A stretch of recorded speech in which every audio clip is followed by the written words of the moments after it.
वालेकुम सलाम। प्रेजेंटेशन किधर है?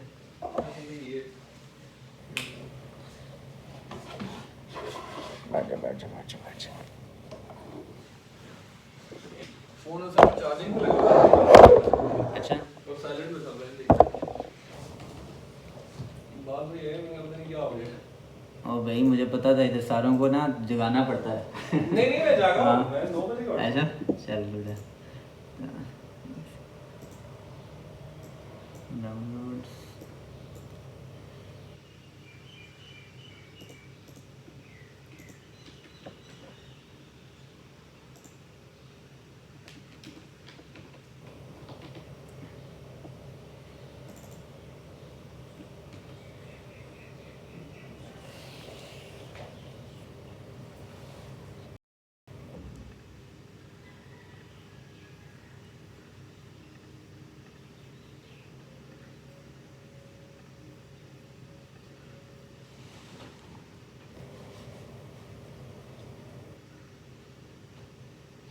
और किसी ने नहीं आने करके।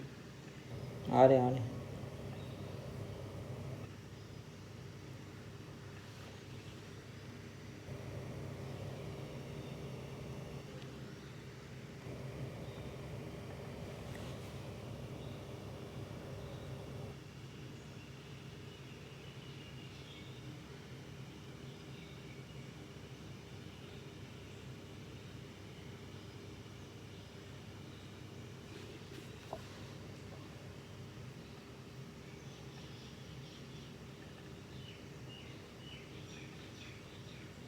चलिए वैसे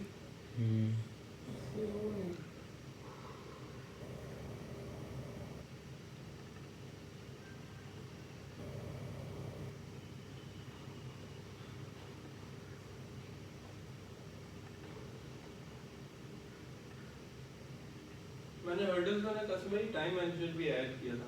ठीक है, टाइम मैनेजमेंट भी ज़रूरी है, सबसे ज़्यादा ज़रूरी टाइम मैनेजमेंट। और वो नहीं होती क्योंकि मैंने हाँ। जाना था यूनिवर्सिटी, आपको पता है। और एक अंधेरे से जाकर दूसरे को वापस आना था।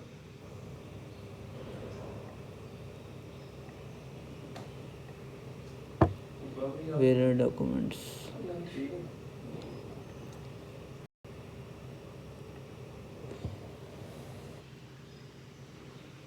खोल जा भाई। होगी कॉपी।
मैंने इंस्टा में बनाया पेज G2842 शाम के नाम से।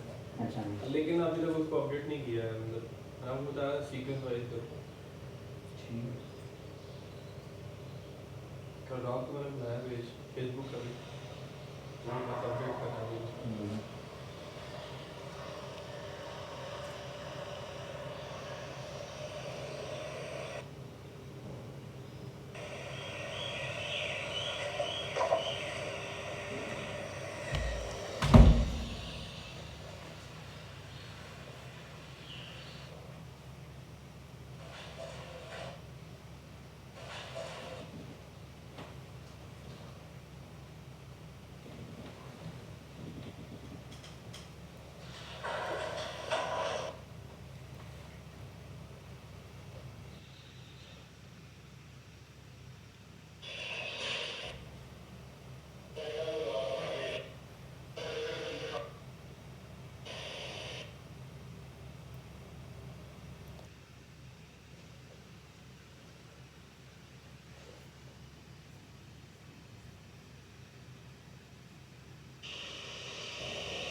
कैमरे की बैटरी तो नहीं है बिल्कुल? नहीं नहीं, कैमरा नहीं, बस ये खुद ही रिकॉर्डिंग चल रही है इसकी।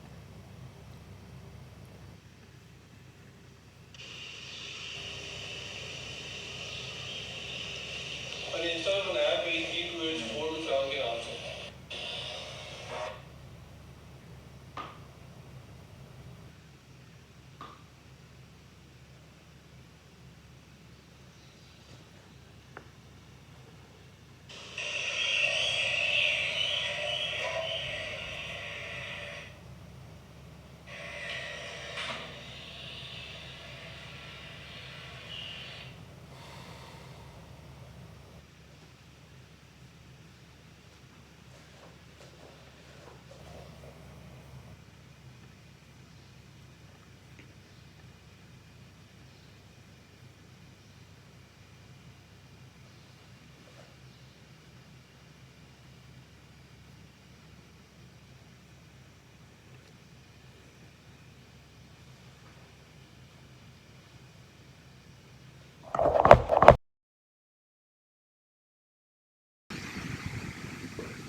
Guys, can you hear me? Can you see my screen?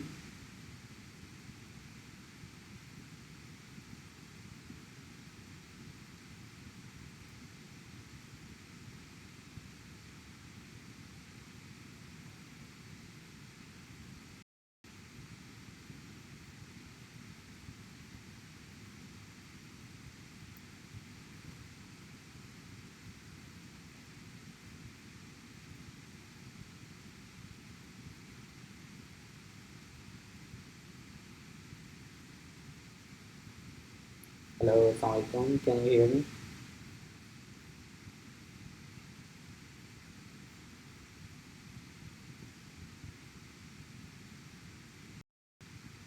Hello.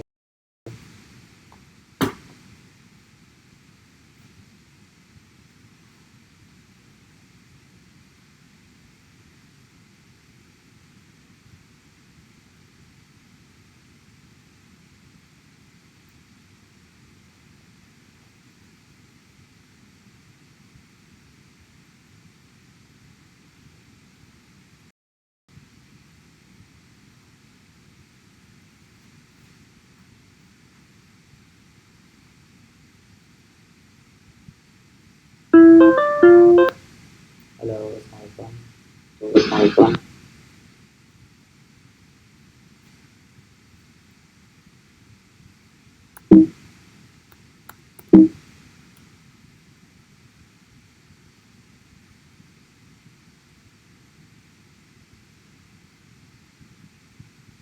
Hello.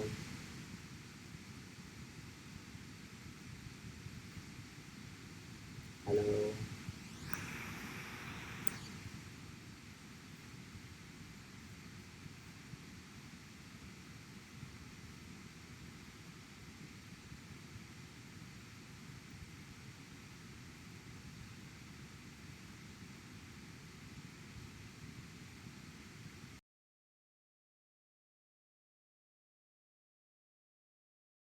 Hello. Can you hear me now? Hello. Can you guys hear me now?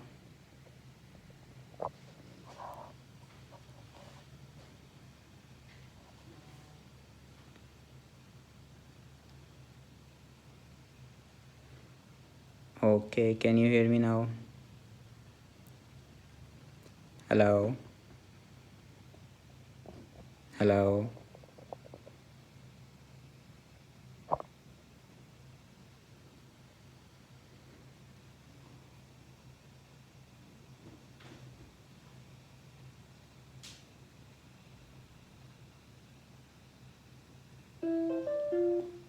Hello. Hello. Hello. I think you guys should be hearing me now. Hello. Hello.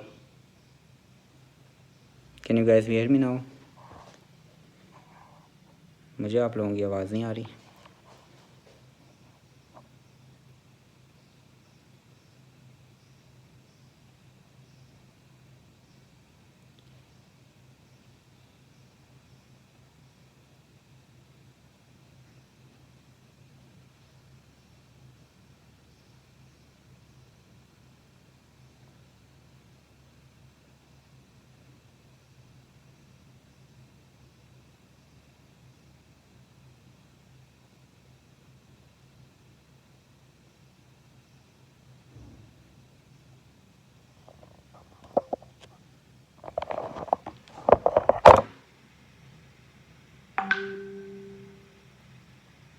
Hello. हाँ जैन। हाँ मुझे आवाज़ आ रही है मेरी उधर। Hello.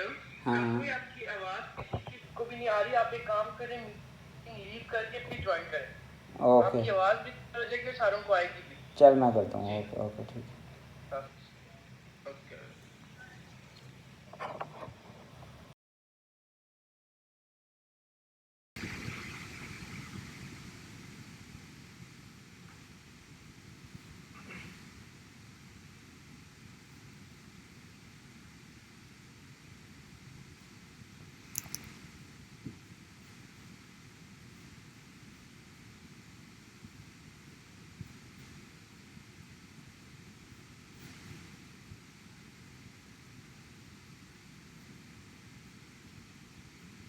Hello.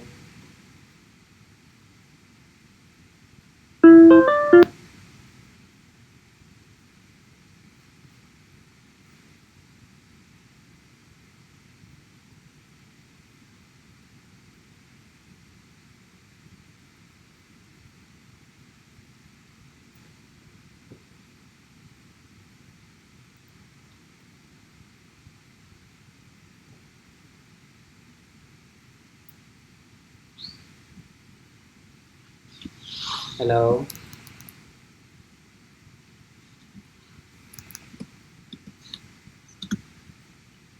Hello आप लोगों को आवाज़ आ रही है मेरी। हेलो आप लोगों को आवाज़ आ रही है। जी कासिम भाई, आवाज़ आ रही है? हाँ आ रही है आ रही है। Can you hear me now. Ashir भाई जी आ आप रही आ है। रही है। आ रही है निसार भाई। जैन भाई। आ रही आवाज़ आ रही कासिम भाई। Okay okay okay okay. चलें ठीक है हम स्टार्ट करते हैं फिर। मेरे पास लोग आ गए हैं सारे, तो हम अपना इवेंट स्टार्ट करते हैं।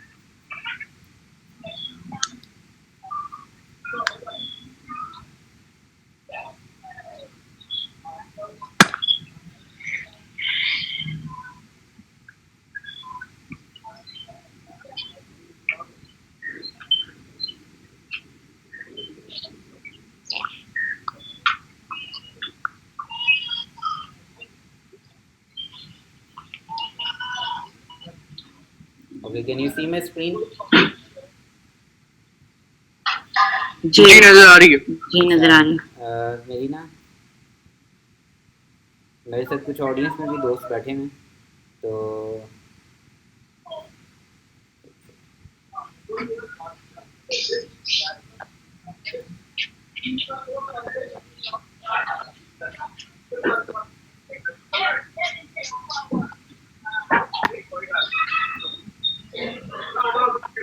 अच्छा भाई अस्सलाम वालेकुम। This is our first fourth meetup of this year. This is chapter 4 and inshallah we are going to have 12 such meetups. This slogan has gotten a little common because we have been using this slogan that we are going to be gathering again for the rest of the year every month once inshallah, and so far it is going good. This is the first week of April, this is the fourth month and this is our fourth meetup. So this event is right now going on stream, live stream with our other communities like Ramadan makers. They are also witnessing this event. Maker Log community being run from Puerto Rico, they are also witnessing this event. So I've shared its link on YouTube. I have shared its link on all my social media networks like Facebook. So this event is going to be recorded as well, and it is going to be available on YouTube also. So let's start it. We are going to have our agenda points in this manner. Like I am going to kickstart, which I am doing right now. And after the kickstart, we will be having serious session where everybody among us, all the community members, will be giving a talk to all of us, and we all are going to be sharing on our own presentations. We all are struggling in one way or another. We all are doing something. We all have taken some initiatives. That is the core purpose of this group. That we push forward ourselves. We keep ourselves accountable, and we take each other by hand and we pull all of us forward that we are able to make a successful brand. So in this era where technology is so easily accessible, I think it is not very difficult that we can make a successful product, that it is not very difficult, that we market a product successfully, that we reach out to people. So communities are running right now while the lockdown is already happening. It has become quite easier to run our products sitting remotely. So then we are going to have a gupshup session. It is going to be with Ramazan Makers community. They are also going to be joining us. I have tried to convince them to come to Zoom, but if they do not come to Zoom, I will try to link them to their whereby link. And after that, we are going to have 20 minutes namaz break. And then Sister Abda and Sister Mona, they are going to run an NLP sessions from UK. So this event is planned to be for 3 hours, 3 hours 30 minutes. But let's see how it turns out. If everybody, all the speakers join us, it might go longer than that. And if some of them miss out, we might be able to finish it sooner. So every meetup, I have one message to share. I have one thing to tell to everybody. As you can see that in my blogs also, I try to share what I have been undergoing, what my problems have been, and how I am tackling with them. What are my personal experiences? So recently, at my job, at my home, in my community, the biggest problem which I encountered is linked in this message, the message which I'm trying to give. So in this screen, you can see there are some people. They are crossing the road. There are pole lights. The screen is colorful. It is not Pakistan. It is somewhere else, and it is a crowd, and they all are moving forward. So can you tell me what do you see in this picture? Like what do you see is happening in this picture? Anybody, any volunteer from online community? Can you tell me what is happening in this photo?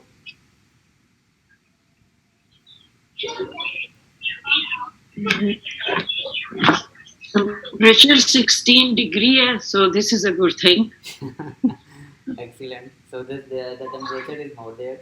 So and people have taken off. Some have taken off their sweaters. Some are not wearing their trousers. They are have wearing shorts. So the temperature is one aspect. You can see that there are many people. They are just crossing the road and they are moving. They are moving, and we see this scenery every day. What do we get out of this scenery? What do we get out of this view? That is of paramount importance. We see, Looks like morning, everybody yes, leaving for job. there are people. These people are real. They are living souls, moving bodies, moving heads, looking around them. They are moving around us. Every day we look at them and we just forego, we just forget that these are real people happening around. Real life, real real scenarios, they are real universes walking around us. And we think like they are just people, they are just heads, and we are always counting number of heads. Whether we are a politician, we are counting heads. Whether we are taking class, we are counting heads.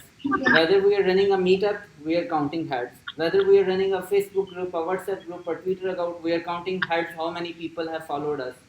But we are not focusing on each one soul, living soul inside every single body which is there, which is needed to be given importance. Every human being walking on this road, every person sitting in front of you, sitting in front of me, sitting in front of our mosque, every single one of us has the importance. Our wife, our mother, our daughter, our children of broken legs, they have this importance which has to be given to them. We should not be letting it go that all these people are just heads. All of these people, they are so big details that you just cannot let them go. You have to put your effort on every one of them. You have to run your community like your life depends on them. You have to live your life like Prophet Muhammad lived his life.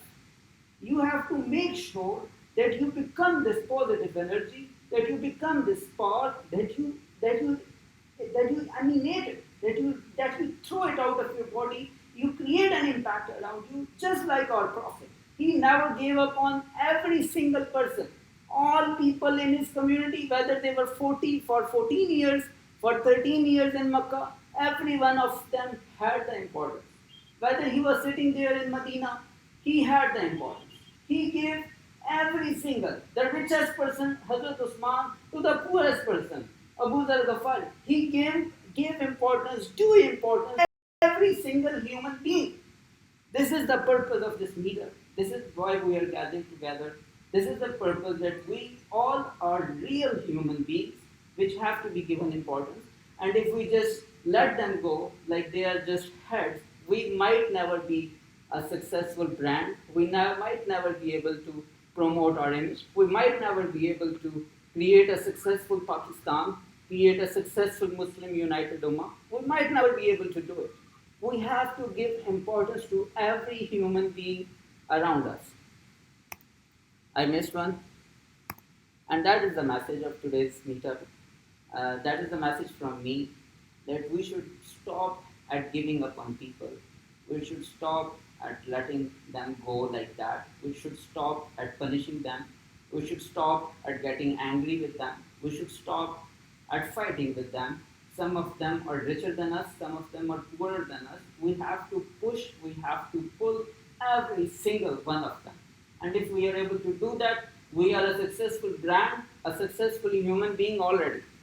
We are living angels, we are living idols already. We do not need more money, we do not need more wealth, we do not need any of that. We are already successful. We just have to evaluate, find out what is the value, what is the weight each single person sitting in front of you carries. You have to take it with you.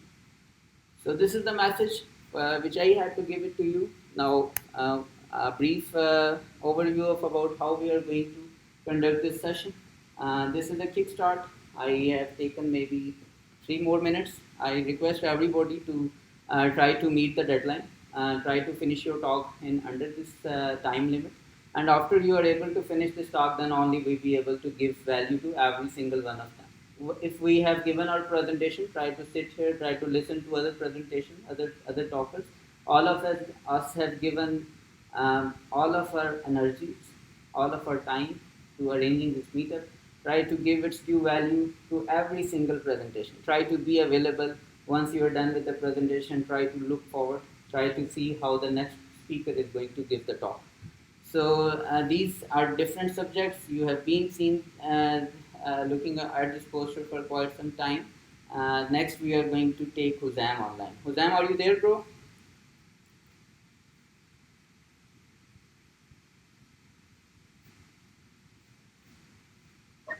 Yes, Qasim, I'm here. Okay.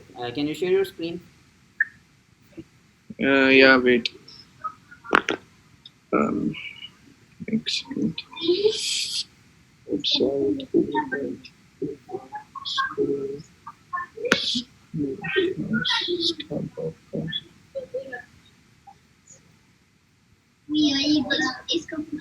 Qasmi, can you see it? I can see it. Bro. Okay. PowerPoint. There we go. So, Assalamu alaikum, everyone. And my name is Zaim Shukr, and actually I'm calling myself for the O levels. And your presentation is not can anyone hear me? Huzam, share it. Hello. Share the entire screen with us. Share your entire screen with us. Hello. It is not in the presenter mode. Can you hear me? Hello. Hello. Gee, Huzam,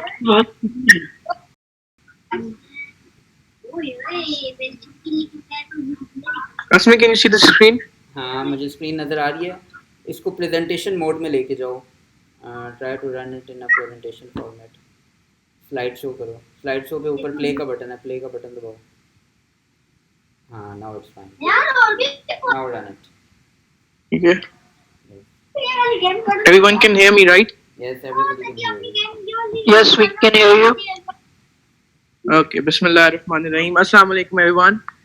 My name is Zaim Shukrat, and I'm a student of O levels. I'm in the final year, O3, and I have made a page known as Feed the Poor 786 for the poor people of Pakistan. You all know that due to the prevailing situation of coronavirus, our government is striving their best to help out the poor people, and help them go out. To, we could all get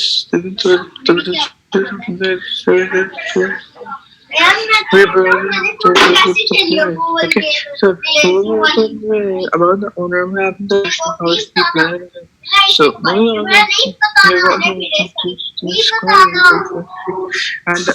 we will listen to every single thing about it. And then moving on, where the idea came.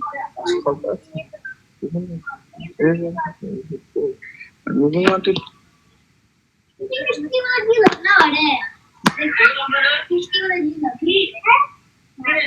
Am I clear to everyone? Hello? You are clear. There is too much noise, Hussein, on your side, and your voice is not so clear. Okay, wait. I'll just try to like shift into the room. Wait.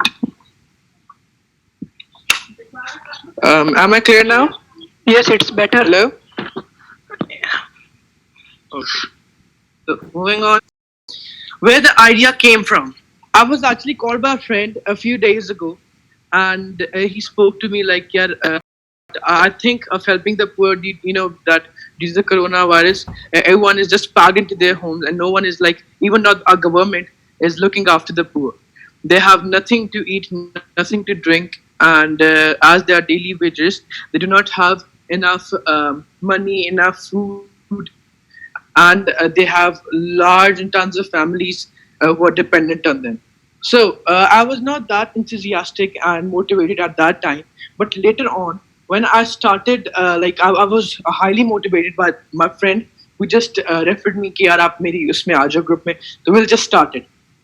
Moving on, I started it by calling my friends and families.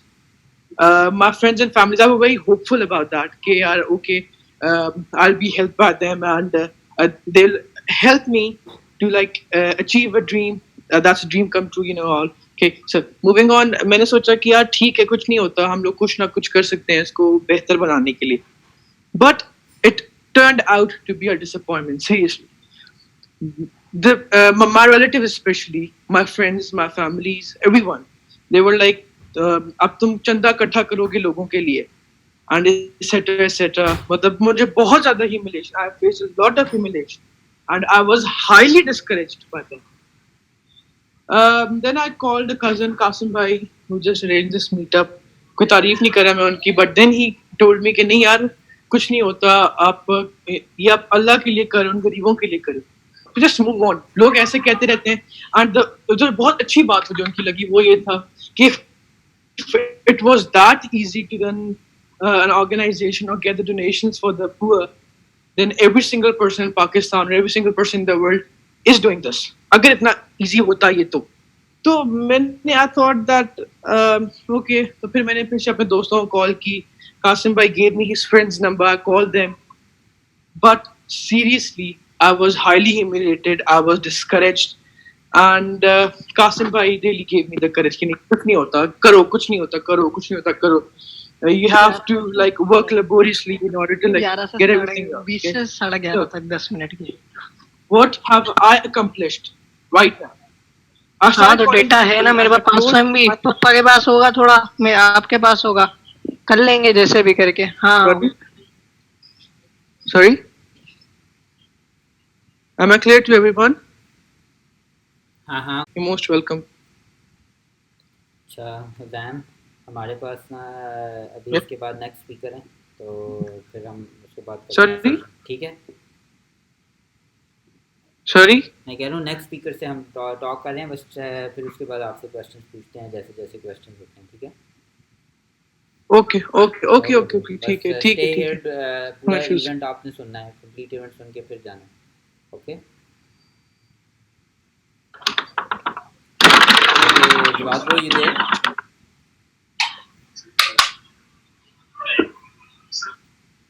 Hello जवाब भाई, are you there? Assalamu alaikum. Walaikum salam. Jawad bhai, you can share your screen. I will Okay. give a brief introduction about you, 1 minute, and then for the next 10 minutes you are going to give your talk.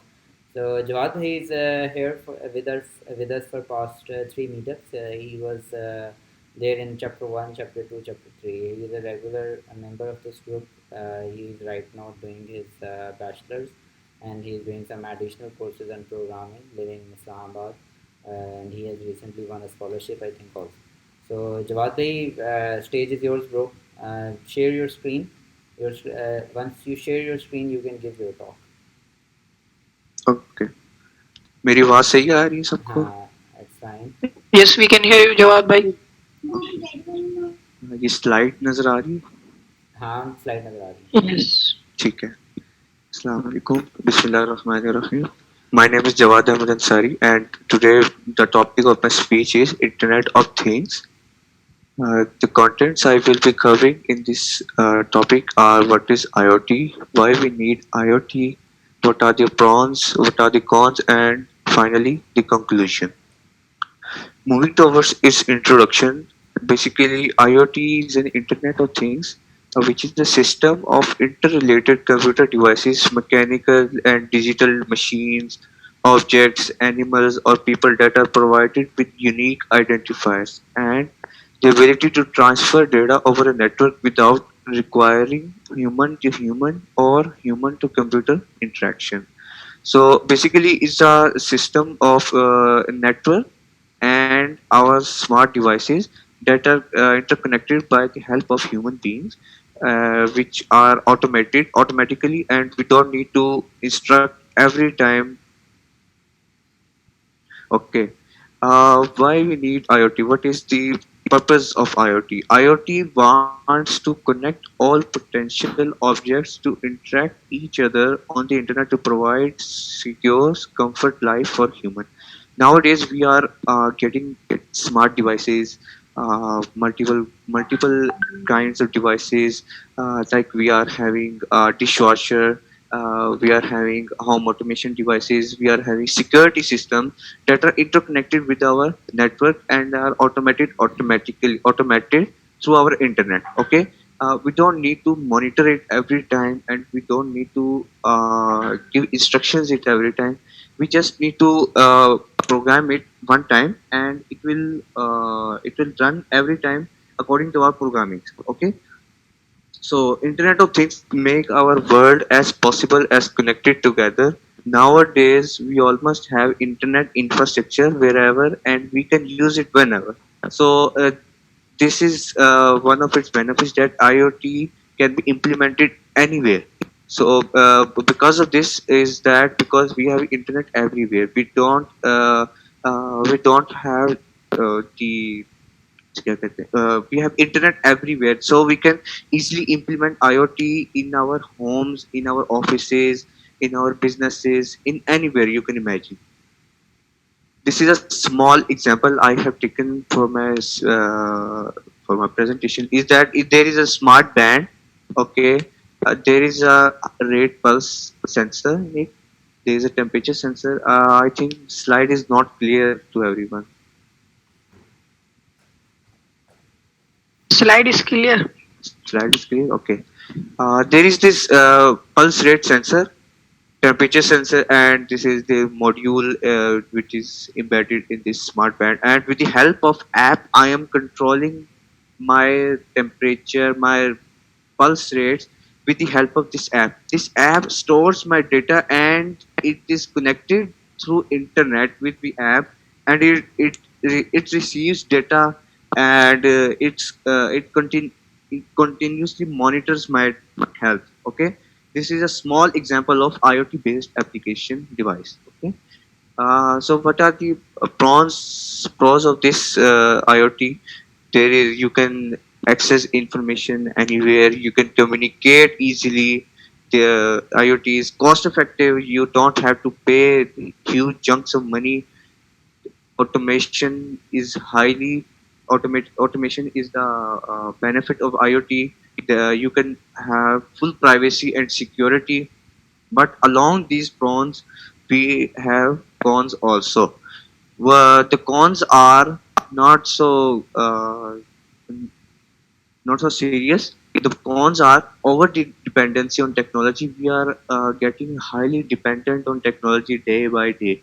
We don't need to. We don't like to work on an over or on our own. We like to have a machine that does our task, and we just sit there and watch movies. Okay. So another cons is that lesser employment prospects. Whenever we have whenever we have automation machines in our home, we don't need human beings to interact with us, else we have our machines that can easily perform that task for us. Okay. The last uh, disadvantage is that it's too complex. The IoT based system is a good opportunity, but as it goes further and further, it becomes complex. It becomes more complex than for us human beings. Okay.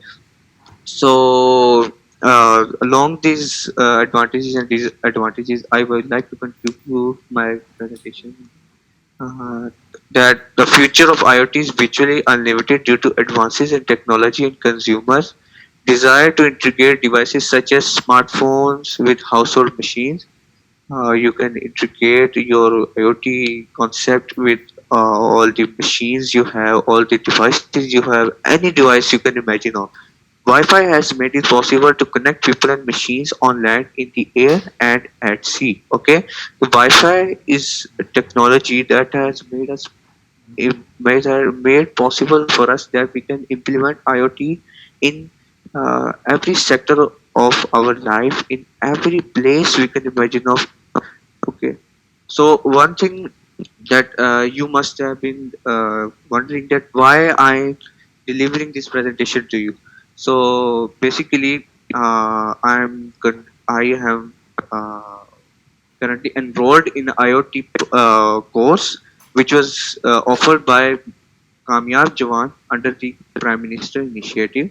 So I am currently doing my IoT course from National Institute of Electronics, which is based in H9 Islamabad. And after 3 months, I will be presenting a complete IoT based project, which will be full automated and it will be fully functional, inshallah. Thank you very much, guys.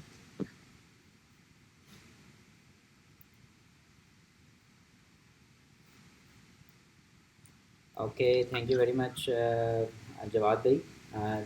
Thank you very much. You are doing this Internet of Things course under Kamyab Jawan. This is an initiative which has been taken by PTA government right now by Imran Khan.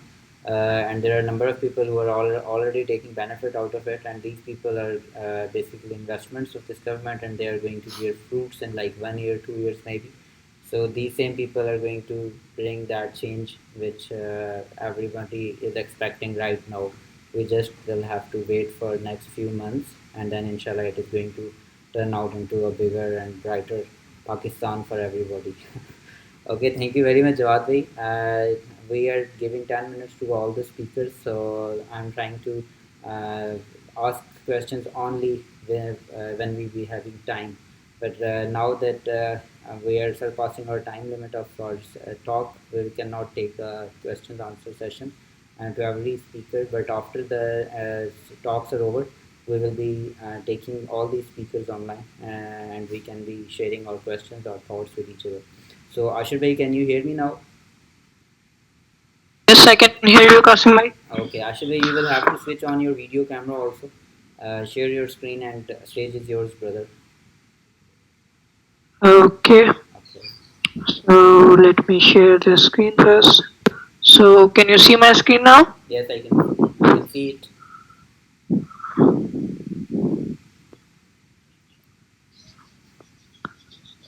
Kasim bhai, my screen is clear. Yes, your screen is clear, bro.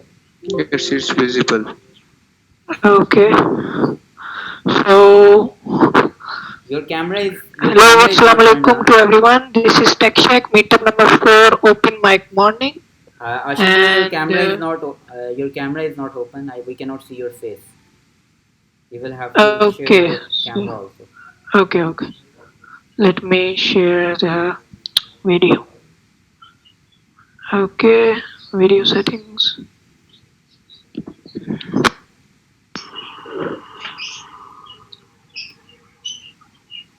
Okay. So You have to. I think your camera from Zoom Asif setting. bhai, can you Now see my you're face visible. now? Okay, it is fine. Okay, so today I'm going to talk about self-branding and Twitter. So this is just a small topic that I'm going to talk about. So hello, assalamu alaikum. My name is Ashir Amir Khan. I'm a front-end web developer, technical writer, and growth hacker. You can find me at Just Ashir on Twitter, or maybe you know me through the group as I post long threads on it. So I always start my presentation with why. It's a simple explanation of my goals and intentions of doing this presentation. That's why I'm the best person to do this presentation right now. So I am speaking about this topic. So that's how I built myself. That's how I gained the attraction that I always wanted. That's how I got my job finally. So I have accomplished what I want all of you to accomplish. So I'm the person with strong opinions about self branding. So as I talk about it very much, I should have chosen any topic related to web development, but I think you need this skill at the moment very most. So, where are we now? This is the first question that I'm going to talk about. We are here in our homes attending this meetup to build a better world around us, to give Pakistani people a route to give through and attach to the bigger modern world. Where are we going? We are going on a success journey with our own goals individually. Most of the goals is highly related to internet. Someone wants a remote job, someone wants thousands of customers from the internet, someone wants stable income, someone wants people on the internet to listen his voice. So what's between here and there? What's between now and where are we going? The self branding is between the route. So what is self branding? Self branding is just the providing the sufficient information that the customer or user looking for. So why it matters most? I'm telling you right now. After few minutes, it's basically the results of decision you make while posting things and talking to people. It's the mixture of communication skill and your brand online. So let me tell you one thing. So your logo is not your brand. The brand is that what people think about and talk about you while you are back. Okay, so let me tell you that what a self brand look like. So the easiest way to see the brand of a person or see that person that you can trust or not. So the easiest way is to search for him on Google. So I'm searching my name, Ashir Amir Khan. You can see that all of the Google page,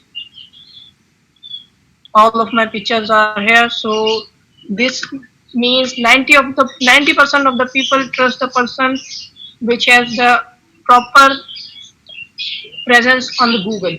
Okay, so this is my brand, just Ashir, and you can see that all of the things of just Ashir is coming here. So I want all of you be to be like this, to have your brand on Google like this, to make trust with people. So let me come up on the presentation again. So let me tell you an example by how you are losing lots of your potential customer and they are going somewhere else. So comparison between two. So there's a person with brand and person without brand. Okay, so person with brand and person without brand have same skills, same efficiency, same degree if they have degree. So, but person with brand earns 2 times more without asking for any work. More people will reach him and conversion rate is really high. You will be seen as a market leader. The person with brand will be seen as a market leader because people think that he's an expert. Person without brand, same people reaches this guy left his because he looks sketchy. He just asks for work. He just say that he does not have brand. People think that he's not alive. So simple equation is that they have same skills, they have same efficiency, but there is a clear different what it is. The difference is that one person just comes to the Twitter daily and post his Fiverr gigs or his intention and tweet that he want a job. Second person with brand tweets daily about what he read, builds lot of personal projects and share it. So what is the difference? The difference is that first one is honest. First one directly says to the world what he wants, honestly, but it will not get him what he wants. This is the sore truth. Second one is clever. Second one never says that he need any money. He never asks for work and people see him as a market expert because he's not looking for any work. He is happy what he has. He just make fun, he just make projects, he just shows his skills. He not need any work. So which one you want to be? Honest or clever? So I want to be the clever person. So benefits of being clever. So I'm going to share a useful thread with you. So this is a thread. So client reaches you personally as you look expert. So client says that are you available for contract based work? You. Thanks for reaching me out. Yes, I don't really do contract based work, but would be interesting to see what's on the plate. So you replied like this that you don't have any time, you are not interested in work, but would be interested to see what's on the plate. This makes you a lot professional. Client discusses the project with you and say that what do you think about it? You said looks good. I've been using these techniques in my personal projects. Client already knows a lot about you. That's why he contacted you at the first sight. Client, we saw your projects. That's why I contacted you as I find your work impressive. It would be really great for us if you take over this. Client is telling you to take over this. You are not asking client to take over his project. Let me check my schedule and see if I can clear up some time for this. You are telling the client that I don't have time. Client, take your time. We'll be waiting for your reply till tomorrow. You okay? It will not take long, hopefully. After 2 3 hours, you replied, I've cleared up my schedule for this. Client, okay, that's really great. Can we Skype? It's much better. Now, here, client is telling you that you should come to Skype. So, you just won. Just now, you won everything because if you don't have a brand, you reach up a client, then you cannot do like this. Client here, client want that you should take over his project. On the second side, you want that client project. Here I have time. I know I have lot much of time. I am I have lots of much of spare time, but I'm just being professional to take over this project and build the trust that I can make this with expertise. So this is just a useful thread. So I show you Allah Shut the Akbar. fuck up, Malik nigger. يوم Shut الدين. the fuck up, إياك nigger. نعبد وإياك نستعين Fucking sad اهدنا nigger. الصراط Fucking المستقيم sad nigger. صراط الذين أنعمت عليهم So غير pussy, المغضوب so عليهم pussy, ولا so الضالين آمين Kasim Ali is so ولا bad. ضالين Get your sad nigger ass up, bitch. ولم يكن له كفوا أحد. Hola. Yo, yo, yo, yo, yo, yo, yo. Indian niggas, suck the fuck out of my dick. Talking about. Oh, it's line Fuck sex Allah. tape for your But you guys have to talk about your presentation. Look at this. What's wrong now? Look at the fucking tech support skill. Look at the man. tech support Oh, yes. skill. Tesla. I مالك يوم الدين إياك نعبد وإياك Oh, okay. Oh no.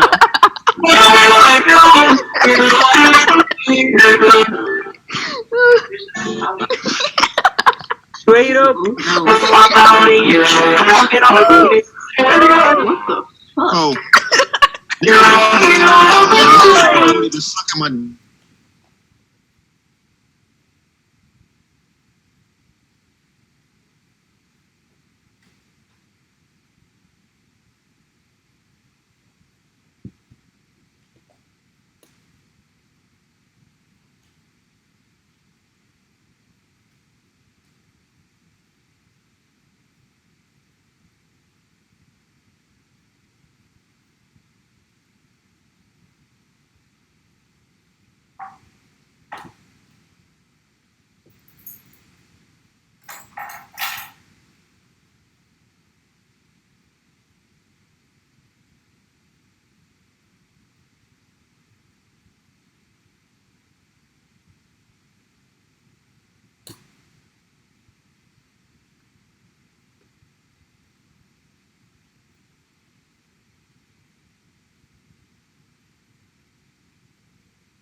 Hello, वालेकुम सलाम बाजी। ये ना थोड़ा सा link public हुआ है तो इस वजह से शायद और लोग आ गए हैं ना बीच में। जी मैं उसको चैट कर रही कि इसको करें क्योंकि वो जी ऑनलाइन है ना अच्छा सर्विस, तो मैं उन्हीं से बात कर लूँगी। अच्छा, वो ख़त्म कर देंगे उनको और हम हमारा मीटअप दोबारा से रिफ़्रेश हो हाँ जाएगा। ओके हाँ सही, जी ठीक है हाँ ठीक ठीक। ओके चलो हाँ सही है, टेक योर टाइम, नो ठीक है। प्रॉब्लम।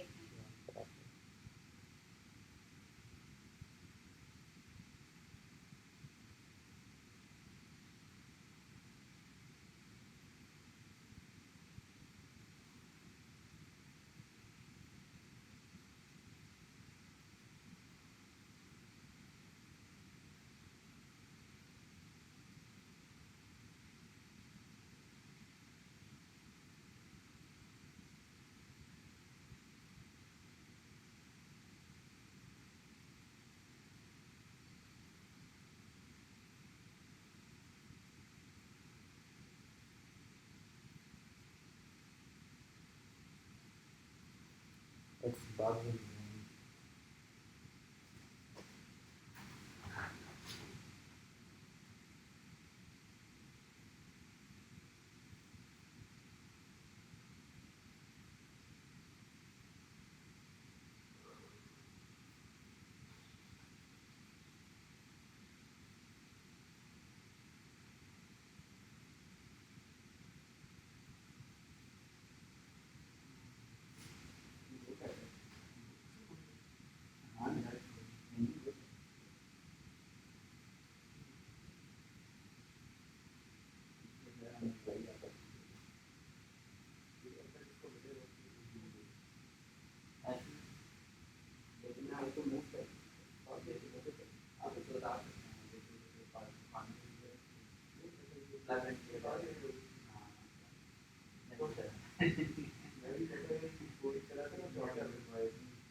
हाँ हाँ, फुट काट के साथ। अमर, कोई वैल्यू है तुम्हारा? ये तो सारे यार स्लाइडिंग टाइप से होता नहीं। आगे मेरे little children remove वाला I thought कि आपको हाँ भाई, मैं भी सोच रहा था पहले कि शायद ये तरह ये सब भी again this is vinyl, ये तो फ्लोरिंग है ना, vinyl flooring। बेटा अगर ये ना वो साथ में रखी रहती है, हमें ये रहती है, इसकी थोड़ी ब्लैक की हुई है, पता नहीं चलता ये दो ये कलर है, तो अपने बेटा में नहीं कलर है सर, एक वही प्लास्टिक होता है ये सारे वो जमा रहते हैं साथ पैकेट में। बेटा का नहीं किया होता ना, इससे तो चेंज दूसरी चीज होती है। ऊपर ये छत को आप लोग जिसम टाइप करा देते हैं, वो आपकी लाइटिंग करा देते हैं, दूसरी चीज। लेकिन ये उससे डिफरेंट नहीं है सर, वो प्लास्टिक वाला आप बोल रहे हैं ना विनाइल फ्लोरिंग।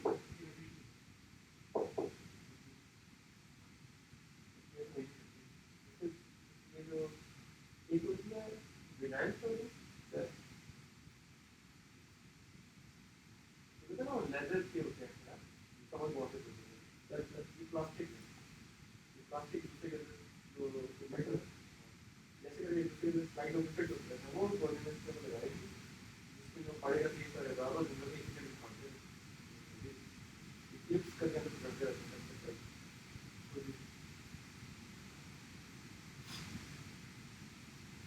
अगर ये रिमूव कराना फिर ना ये मैं फर्स्ट टाइम आया तो मैंने कहा यार ये सब वो सब कर ली जाएंगे क्या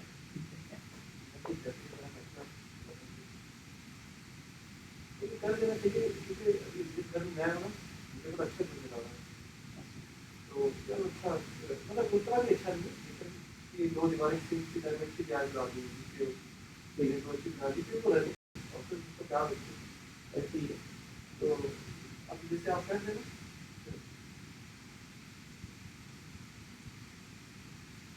अवसर नहीं आते हैं ऐसी ही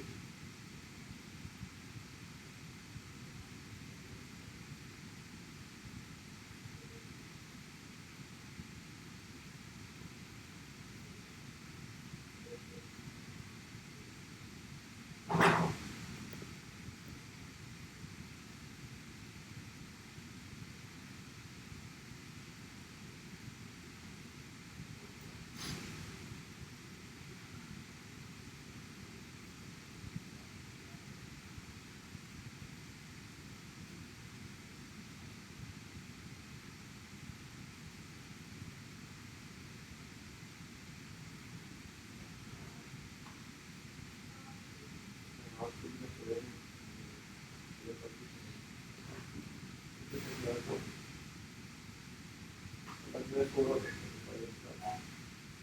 Maybe I will wait. Let me talk to you. I don't know how many maybe drama example मैंने नहीं किया था. इसमें इंडियन और कंपाउंड के दो इंडियन और 3 पाकिस्तानी. ये कम और गार्डियन है. इसमें दिल्ली लोग आ रहे हैं. ये गार्डियन कितनी गार्डियन यार. इंडियन पाकिस्तानी में ना कोई वैल्यू नहीं. इंडियन मूवी थोड़ा क्या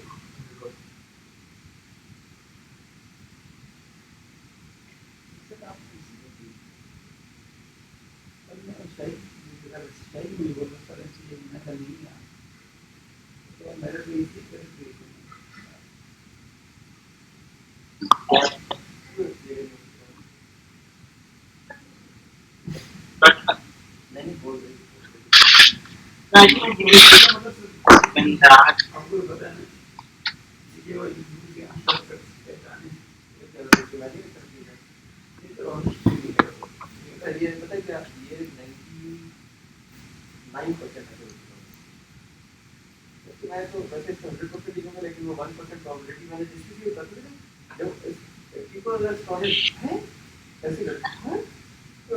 अस्सलाम वालेकुम. वालेकुम अस्सलाम. बात चैट में स्टार्ट किया चैट मगर 134 वेटिंग टाइम है. तो इंशाल्लाह जो ही आप लोग कैरी ऑन करें, जो ही टर्न आती है तो फिर मैं रिपोर्ट करती हूँ इसको. Okay no problem. बस कोई मसला नहीं है. हमें अभी लोग इकट्ठे हो रहे हैं तो let them come back. Once they come back इंशाल्लाह we will resume. Okay 5-10 minutes break ले लेना. No problem.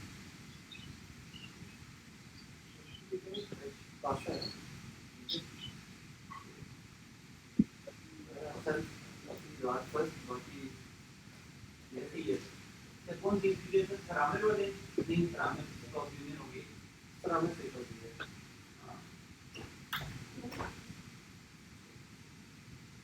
ये बात बड़ी वो आपसे 200 वो आपसे यूनियन 200 ये अब्दुल्ला खड़ा तो अब्दुल्ला खड़ा तो अब्दुल्ला मेरी रीच में है.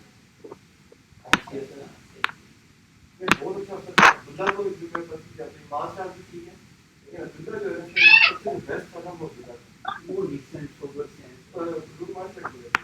अच्छा ऐसा होना नहीं था. पता है हम ना यूनिट मूव कर रहे थे भूटान से कोयटा. तो जब हम मोहम्मदपुर से आगे निकले ना तो सिग्नल का क्वार्टर मास्टर ना वर्दी में बिजली करके एक ही जाता आगे मूव होता ना. तो वो लोग क्या करते हैं खाना शाना लोगों से फ्रेश दे देते बराबर. कौन असल आगे तो कितनी कुछ करनी होती है ट्रेन चाहिए 3 दिन का मूव होता है ना. तो अभी देखिए 3 दिन का मतलब है कि सुबह इवनिंग दोपहर शाम बिल्कुल फिर ऑफिस का वो फिर ऑफिस का तो सुबह शाम होता ना सोल्जर को तो बहुत खत्म होता है. तो हमें कोऑर्डिनेट किया होता है यार ट्रेन होती है वहाँ पे जो की गाड़ी उनके से रिजर्वेशन कर लेके ना हमें फिर अप करवा देते हैं ना. तो पहला स्टेशन हमने काउंटर किया ना वो 5 रोड थी. तो हम नेवर साइड ट्रेन तो गर्मी को दूर जैसे भवनपुर पहुंचे तो पहुंचे वहाँ से खड़ा होता. हमारा ये होना चाहिए था कि वो दाल और रोटा से ऊपर रोट से बैठे ये तो ऑफिस की बिरयानी और काफी लिखा है कोई ना कोई प्लेस तो उससे मैं देखी तो अपने करे और ये तो फुल यूनिट को रचाया हुआ पूरे रेलवे स्टेशन पे भी कब्जा किया हुआ. ऐसा काम रेलवे स्टेशन पे नहीं रोकते थे तो साइड का भी रोकते थे दूर साइड से करते यहाँ पे रेस्ट की ऊपर रेलवे स्टेशन सेवा होते ना बिल्कुल. ऐसे मैं रेलवे स्टेशन जब निकले ना तो मैं उसका एडवर्ट करती एडवर्ट क्वार्टर में टोटल 3 अफसर थे यार. एक सीओ था साथ में मैं सही तो फॉलन से है ना प्रेसिडेंट दी ना वो दुनिया ने ऐसे करी वीडियो ना दुनिया पावर वो तो प्रॉपर प्रेसिडेंट दुनिया नॉर्मल रूटीन कर रही थी फॉलन से साइड में कॉलर को कासिम आपको लोगों की रिक्वेस्ट आएगी और उनको आपको एडमिट खुद करना पड़ेगा अंदर. ठीक है. ओके ठीक है. मैं उनको एडमिट करूँगा जैसे जैसे आते जाते हैं ना मैं एडमिट करता जाऊँ. जी मैंने कहा मैं आपको बता दूं क्योंकि ये मैंने फिर खुद से चूज किया कि जो भी होगा वो वेटिंग रूम में रहेगा और आप उसको इजाजत दोगे तो वो अंदर आएगा. ठीक होगा सही है.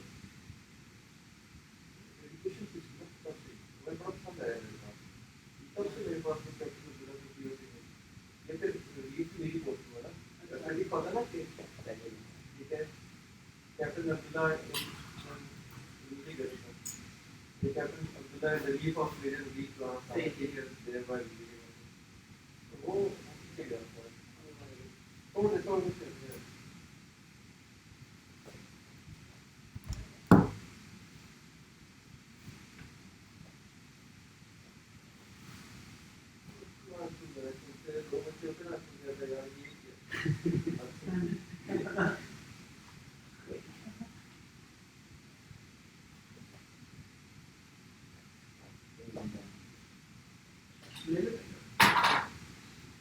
अच्छा कब ने ऐसा किया है डिफरेंट बुक्स तो नहीं गए थे अभी क्या भी एक्सप्लेन करके आगे आप मेरे जिसके नॉलेज वो जो इब्राहिम था वो भी अच्छा था लेकिन तो अच्छा उसने कर एक आपके तो टैलेंट बात ही थे अब्दुल्ला में अच्छा था वो आर्मी कलर का सब बिल्कुल ऐसे ही आर्मी के करते हैं अभी सब बहुत बेटर करती है जब मैं गया था तो 6 पहले से मौजूद थे 4 से 3 रिजर्व बैठे हुए थे तो बिल्कुल एंड तक खेल के उसमें वालेकुम सलाम। सईद भी ज्वाइन बैक करें यार, वेट कर रहे हैं आपका, फिर रिज्यूम करें। ठीक है ना, ओके अस्सलाम वालेकुम।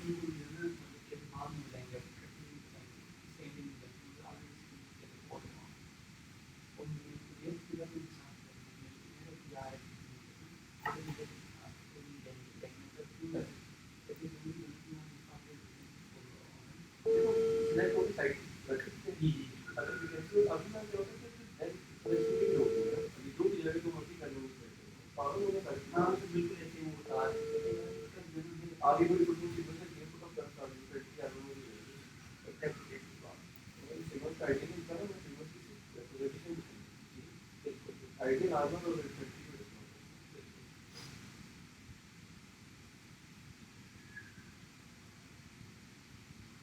अपने ऑलरेडी पढ़े हैं आपको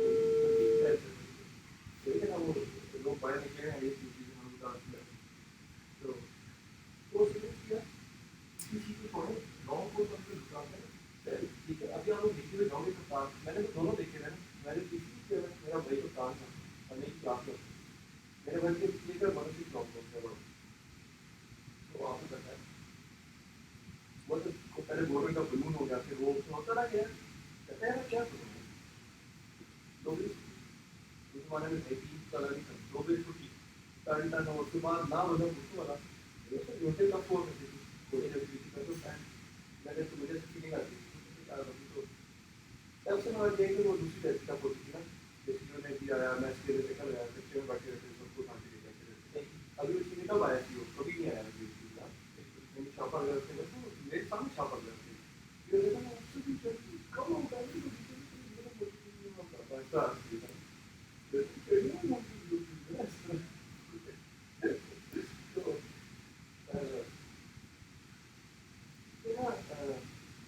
ये आगे मुझे बस पढ़ना है आपने इससे सर्टी है सर्टी वालों की सर्टी कहता है पोस्ट था वो पोस्ट एक पोस्ट होता है ये डिग्री होता है वो दूसरी पोस्ट होता है डिग्री होता है इसका एक और डिग्री होता है ये चाहते हैं कि होके वापस आते हैं डिग्री होता है उसके बाद फिर जैसे आता है तो वो अभी वो कहता है कि यार मैं तो यार नहीं हूँ मैं तो यार जो भी और सर पोस्टिंग उधर हो जाए डीएससी अच्छा मैं वही कह रहा हूँ मेरे जैसा हो ठीक है क्योंकि यार कोर्स यार थोड़ा डिफिकल्ट हो गया तो ये लग रहा हो कि 4 साल जमा 1 साल जमा 2.5 साल ठीक है और उसके बाद खुदा अगर आपको कहीं भी सेक्टर से हटा के आपको इधर पीडी के अंदर रिप्लेस करें और मतलब चेंज करेंगे आरडी या कहीं उसी यूनिट में करवा दें और फिर आपके करने वहाँ पे जिसका मैं सेलेक्ट करूँगा आपको सेलेक्ट हो जाए तो आप इससे क्वेश्चन आगे वो एमआई में आ जाए क्योंकि इधर है पीडी में क्रेडिट पे आना सर आपकी बात काट रहा हूँ अभी सर लाइन पे यही थी ना सर हम 10 लगे ना वो गए थे ना फोर्थ में उधर डिग्री पे चलेंगे क्या अच्छा लोग आगे हैं। आशिर भाई, should we start? Ashir bro, you there? Yeah, I'm here. Okay. Share your So, screen and should I start where I left? You should start, bro. Okay, let me start. from here. So I was there when the last meeting ends that you can easily measure your brand with the best tool available right now, and it's Google. Just search your name or search your brand name and see what's coming up. You will be able to measure what Go you share are your right screen. now. Your So is let's not start. your presentation is not visible. So uh, the best way to create a brand from ground up. So first choose a brand name. So brand name should be short and easy to remember. It can be anything you love, but it should be easy to remember. So that's why I always give my example that my full name is Ashir Amir Khan, but I short it by my brand name, just Ashir, and I got all the social media handles with just Ashir. It's my brand name and my full name is Ashir Amir Khan. Okay, so get the domain. So you should get the domain. Check your phone also. Okay.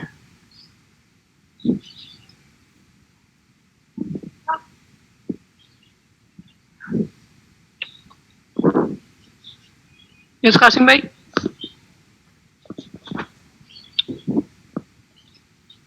Your presentation is not visible, bro. Ji Kasim bhai. Share your screen. We cannot see your presentation. Okay. Sorry for that. I think I forgot to share the screen. Okay. So so the thing is that so how to build your brand from ground up. So first choose a brand name. So you can it should be short and easy to remember. And second is to get the domain. So I have this tool. Its name is Namecheck. So if you choose a website, if you choose a name, if you choose a brand name, you should check it here first. Okay, so let me enter just Ashir or any brand name you want. You check here and see if domains are available, if the social media handles are available. So see that you will not be problematic later. Okay, so get the professional email. So what is the thing is professional email? Professional email is just like this. So one type of email is ashir@gmail.com. Most of the people have this email, gmail.com or maybe outlook.com or maybe hotmail.com. Okay, so but the professional email is with your own domain. So ashir@justashir.com feels like professional email, and qasim@zakatlists.com feels like professional email, and it's the first way to build the confidence and show your professionality. It's very easy to make a professional email. There's a website named improvemx.com. So it gives you free email aliases for your domain name. You can try it for free. I'm using it right now for my email. I made 3 emails, but I'm sharing with you. This is an email ashir@justashir.com.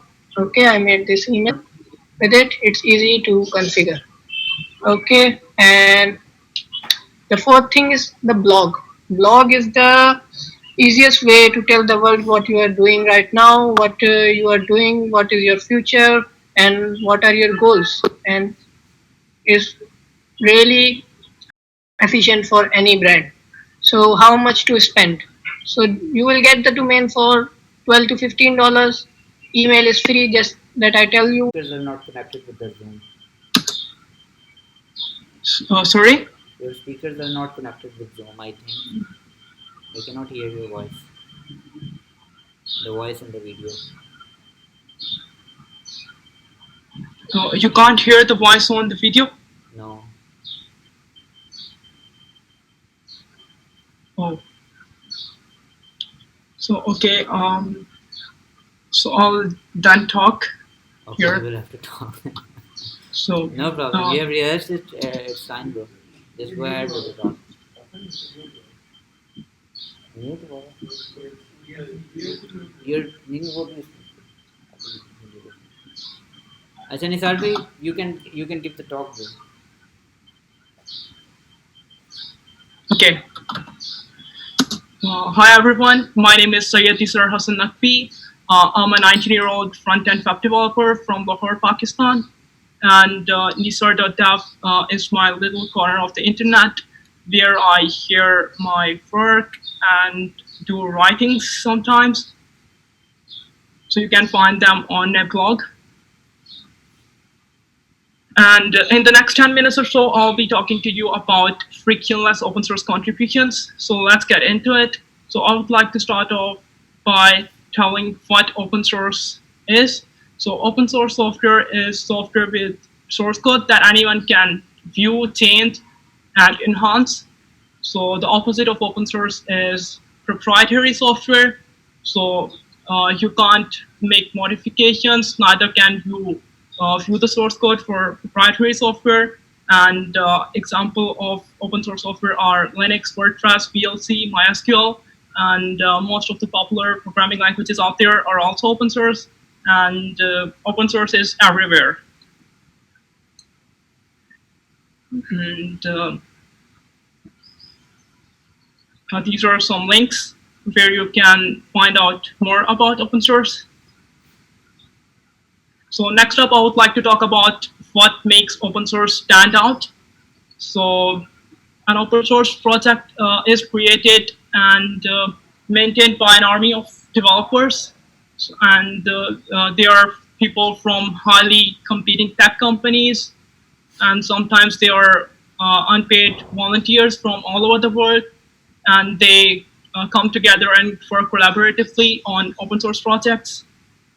And open source, in a way, is kind of like a buffet. So let's say you are putting together an application, and you can pick and choose from different open source projects that, hey, I want this and this and this, and then you can smash together great products.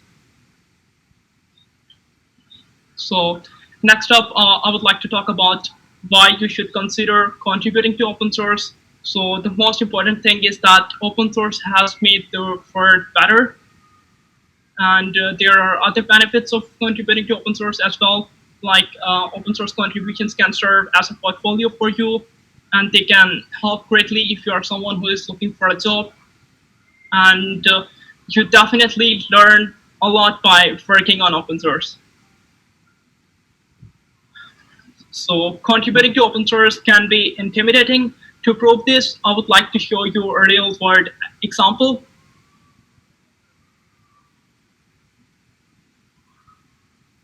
So I have this link already opened. I'll go to that. So let's say you want to contribute to FreeCodeCamp. It's a great resource for learning when it comes to how to learn to code. And before you can do that, you have to set it up locally on your machine.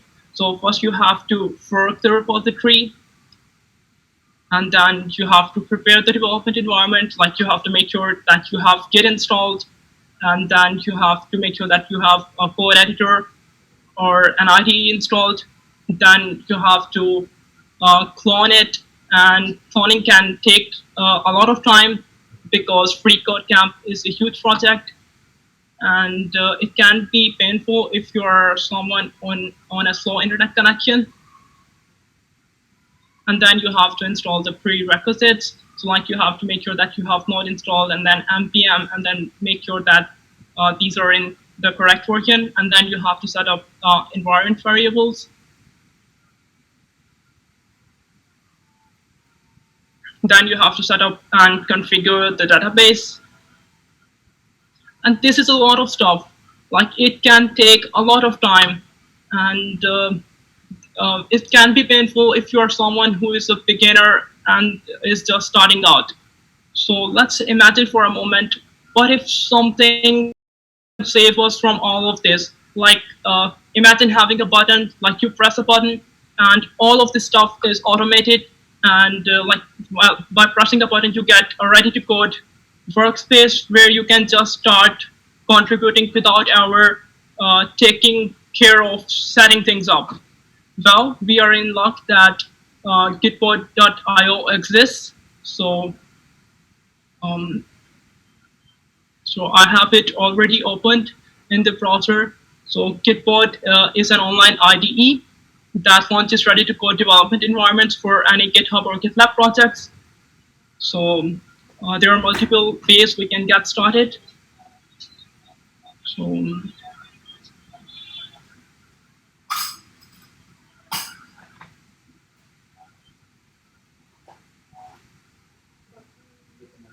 So we can get started either by prefixing the URL for the repository with gitpod.io #, or I would like to show you another cool resource, and that is contribute.dev. Why the click is not working? Oh, it worked. So contribute.dev has a list of really cool open source projects that are like that all have automated their setup using Gitpod. So I can click the blue button for any of the project and it will launch a ready to code workspace, and I can then just start contributing straight away. So I'll do that for FreeCodeCamp. Actually, I already did this ahead of time because time is short for the talk. So with a single click, it will launch a workspace that will look like this. So on the right-hand side, we have this file explorer. And as you can see, the repository is already cloned. And in the terminal, we have the server running and all the stuff related to the database is already configured. And here we have the client running, and here is the preview for it. So next up, I would like to show you how you can make a PR from within the IDE. By the way, this PR isn't gonna be real. It's just to show you how you can make actual contributions using the Gitpod IDE. So I'll make a small change here. And then I would commit this change using the source code manager in the left corner.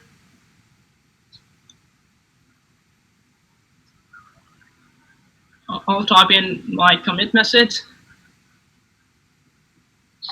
So change align. And then I'll commit my change. And then on the right-hand side, in this GitHub tab, I can, after pushing the code to my master, I can make a PR from here from this create pull request button. So let's recap what we have looked so far in this talk.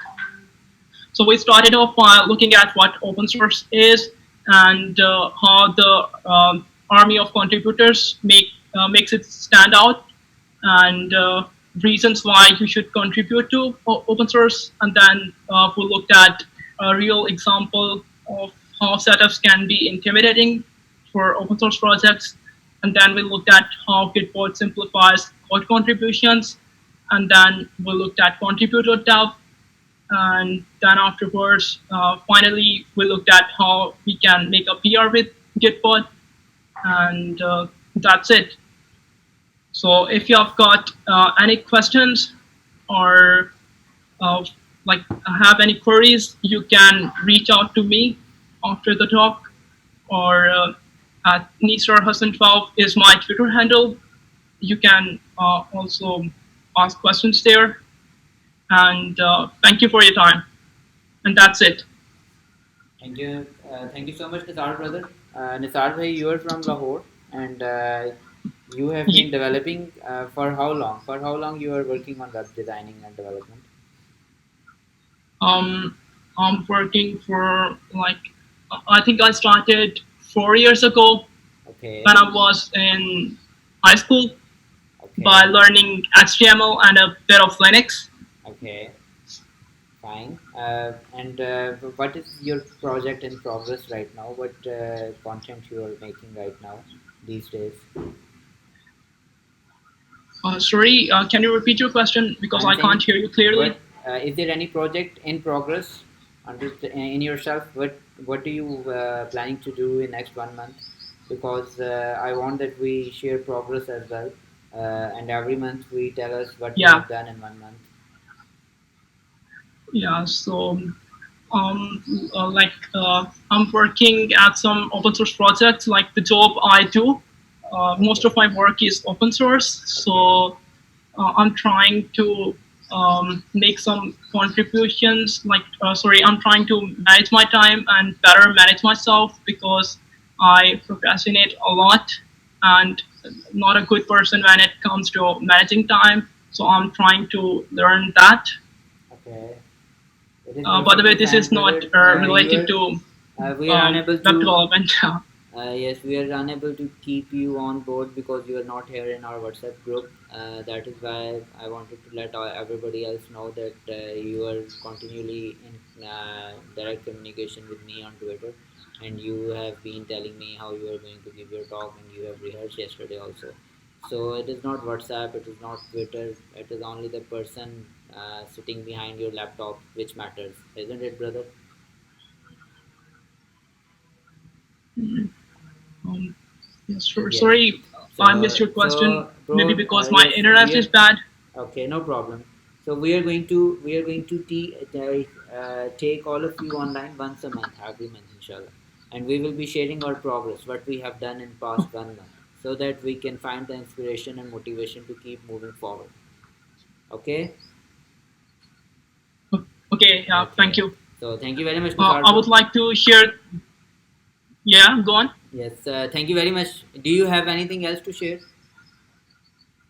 Yeah, I would like to share the slides for my talk. So I'll just DM you the link for the slides in a Okay. moment, All right. Send it to me on and Twitter. so that you can share in the chat. Okay, send it to me on Twitter. Okay, I will then distribute it on email. All right. okay. Okay, Thank bro. you. Thank you very much. Next is Saeed Bhai from Karachi. Saeed Bhai, can you hear me? Hello. Saeed Bhai, can you hear me? Your mic is mute. Your camera is turned off. Yes, I can hear you. Okay, bro. So it is your stage. You should share your screen and then you can give the talk, bro. Okay, All right. I cannot see your screen. okay, okay.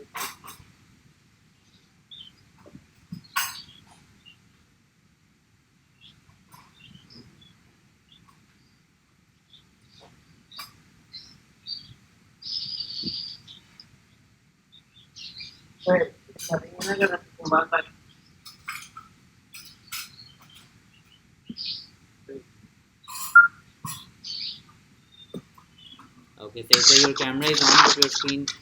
Uh, Can you see me now? I can see you, but I cannot see your screen. Okay, I'm sharing my screen. Okay.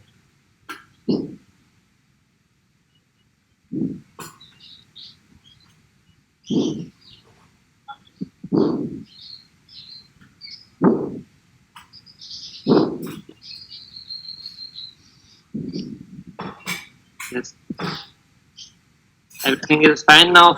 Now it is fine.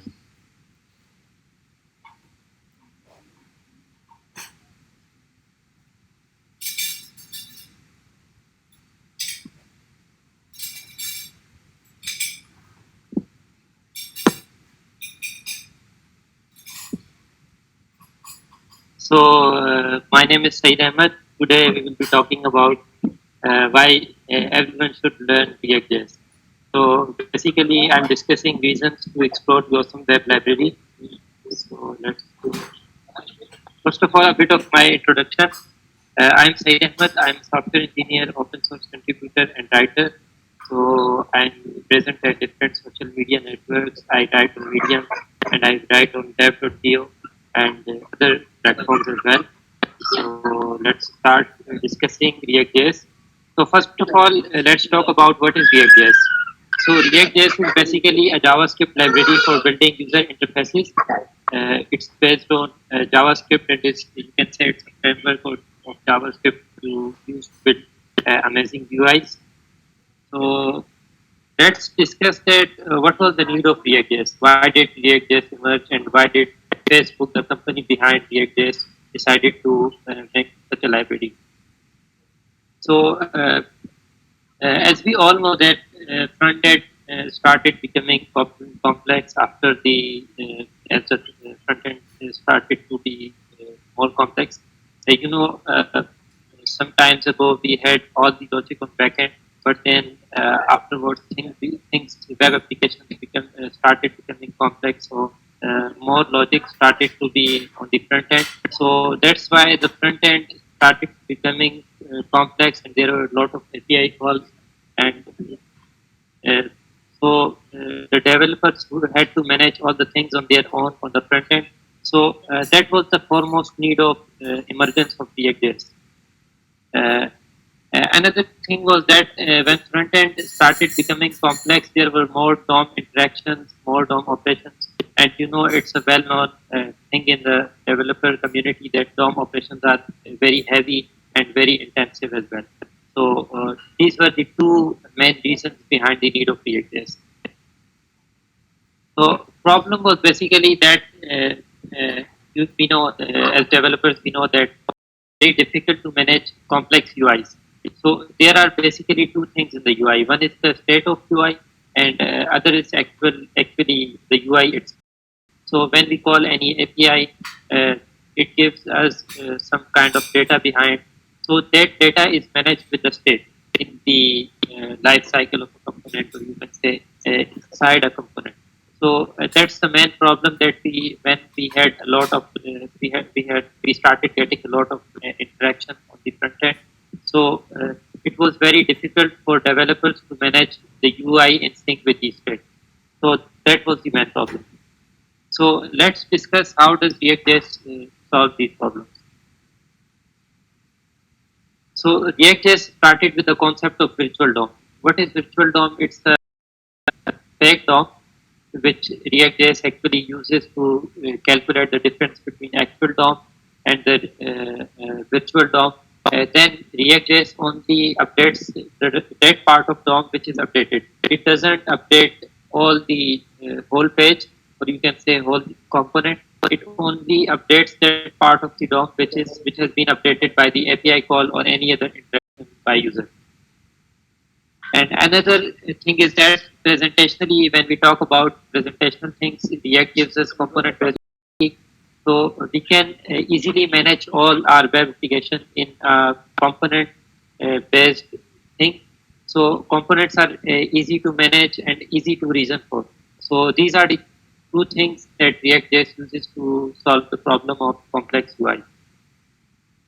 So what's philosophy of React.js? Philosophy of React.js is that a developer should write code once, and he should be able to target all the platforms, like whether it's a desktop application, it's a mobile app, it's a tab app, or it's a VR application. So React.js exposes you to all of these platforms with a single code base. So that's the core philosophy of the React.js. Okay, prereqs to get started in React.js are JavaScript and ES6. ES6 is a newer version of JavaScript, which was introduced in 2016. So React.js primarily uses these two things. So to get started in React.js, if you are a developer, you need to just learn JavaScript and get good on ES6 as well. So let's get started in React.js, how we will start a React.js web app. So if you have, first of all, you have Node.js and NPM requirements, which are well-known package managers in the JavaScript community. Node.js is a runtime environment for JavaScript. So if you have those two things installed, then you can write the start with React.js. You can just start it with a well-known CLI known as create React app.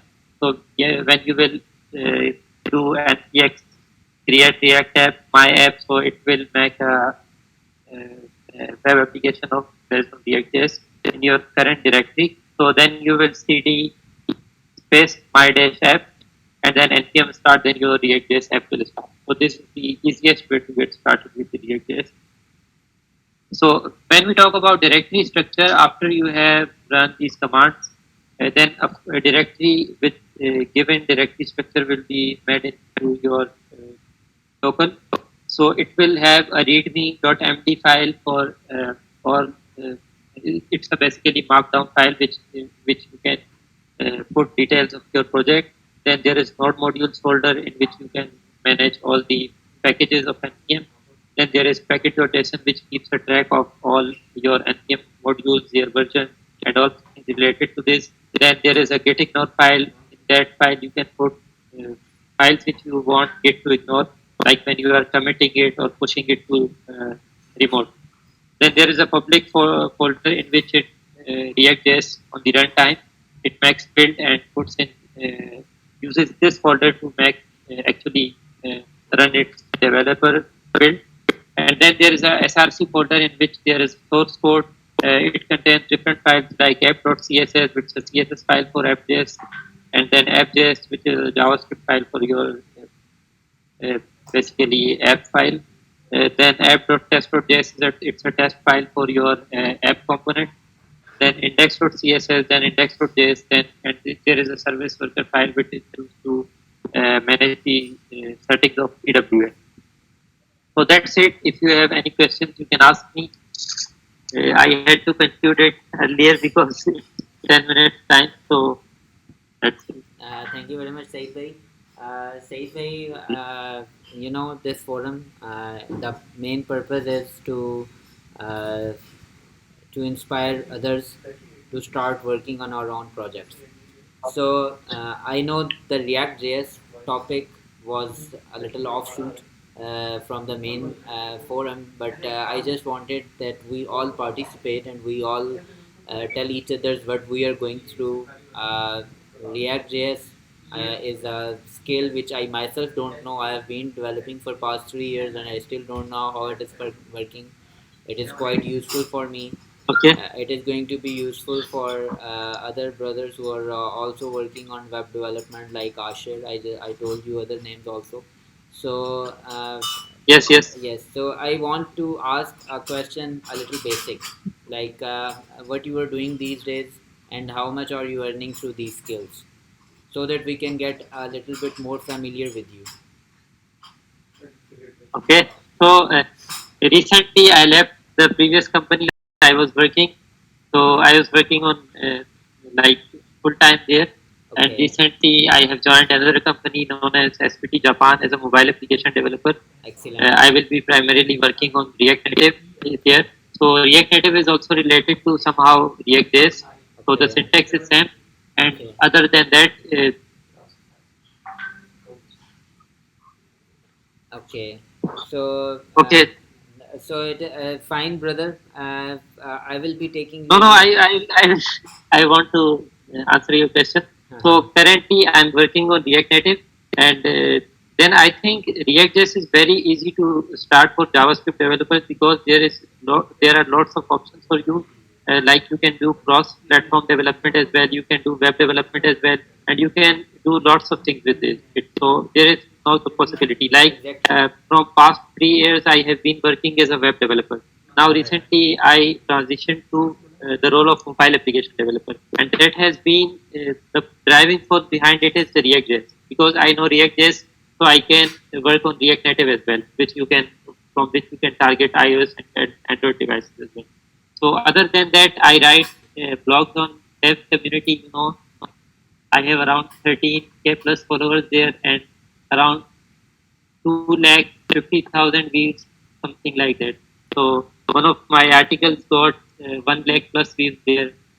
So I also write on Medium, and alongside this, there's some freelance work, but nowadays I'm not doing that actively. Okay, So bro. that's it. So just share your dev link in the WhatsApp page so that we can also follow you along and read that Okay. article which you said you have gone viral. So keep us on board Okay. whatever you Anyone are else doing. has some questions?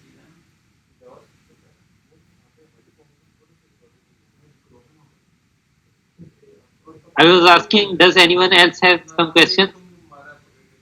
Guys, do you have a question from Bhaiyo? Do you have a question from Saeed Bhai from Karachi? I have a question. Okay. Yes, yes, carry on. Yeah.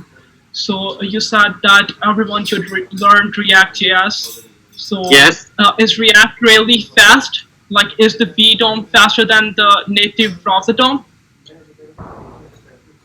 You are talking about React Native or React.js? I'm talking about the virtual DOM. So Okay. React uses a So virtual DOM. yes, yes. So that's basically concept which is behind the. Actually, React is a very minimal library. So you cannot compare it to Angular or Vue.js because they are full-fledged frameworks.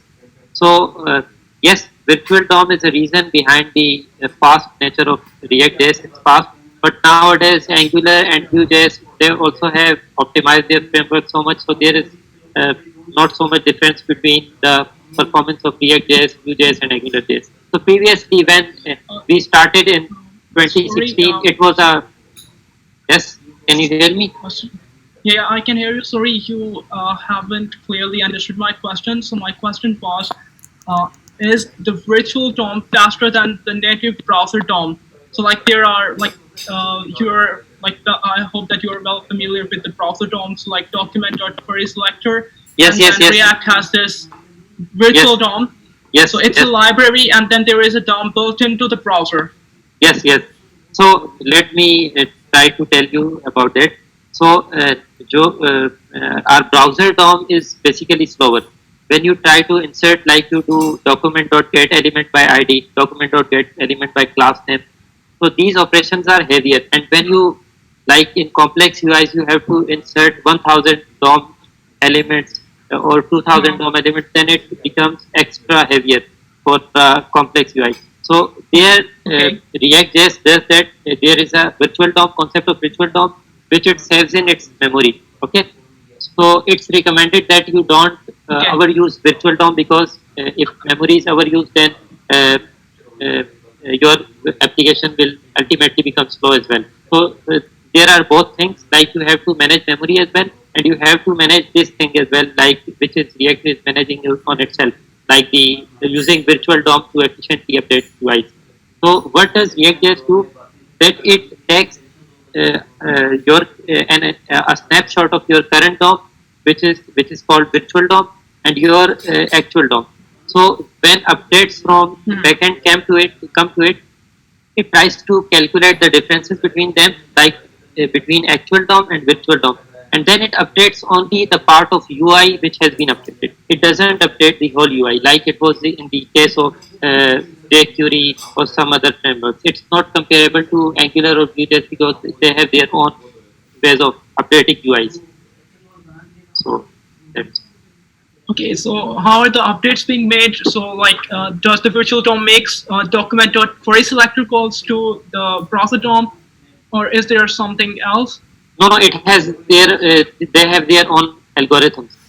I have not studied it in detail, but it said that it updates virtual DOM, and then virtual DOM reflects those updates to the like actual DOM.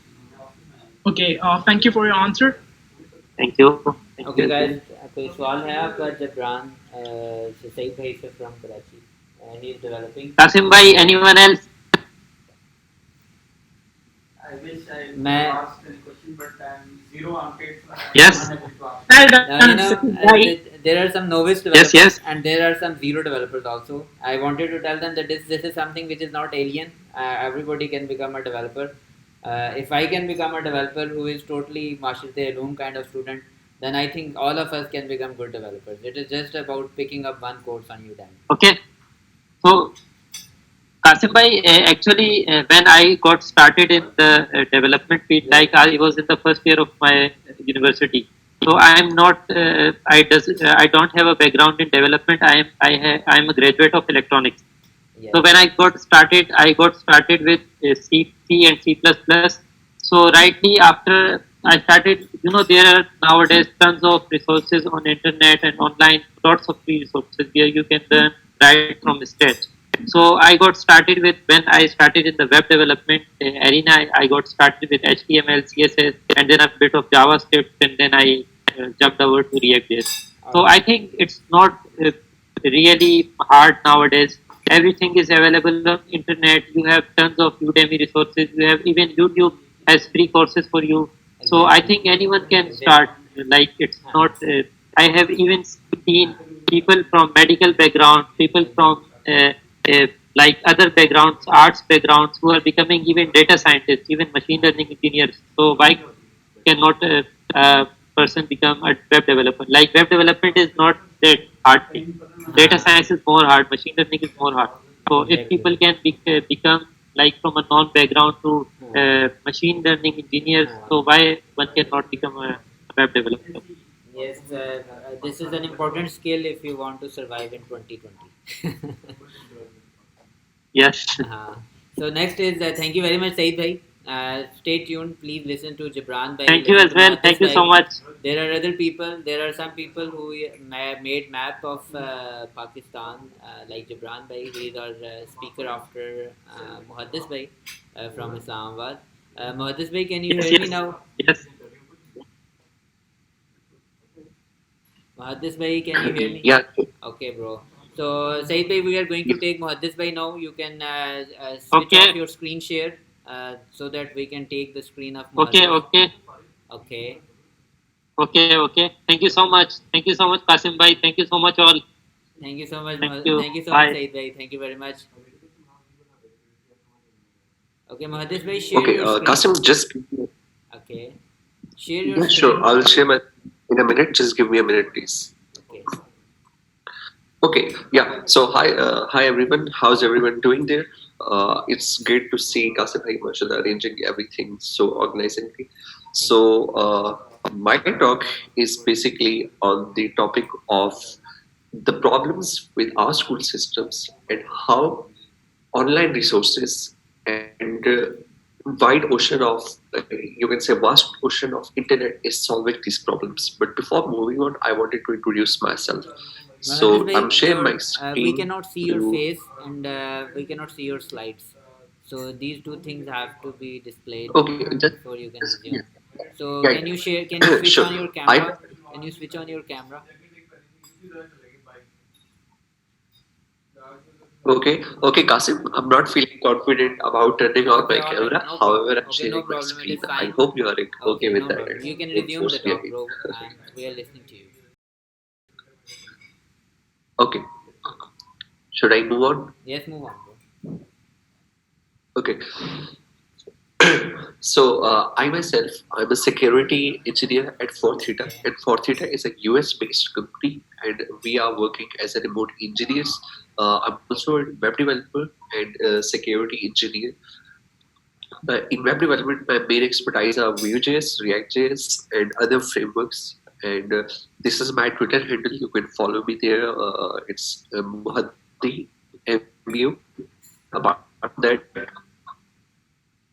I have my own portfolio about my work, my acknowledgements that I received from top organizations, which include Google, Microsoft, Sony, Adobe, Intel, and a lot more. So I have shared all of my learnings, my findings, and my experiences there. Like this is the security flaw that I discovered in WhatsApp that allowed me to take over the account of every user or every group that exists in WhatsApp.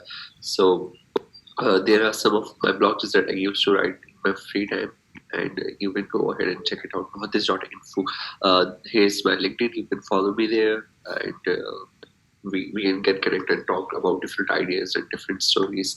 This is my Facebook. Feel free to connect with me there. This is the first time I'm speaking on the different topic, regardless of my career or my skill sets or my interests. So I hope it will went good. And there is a reason that I'm talking about that, and I will tell you about that near. Make sure to remind me in case I forgot.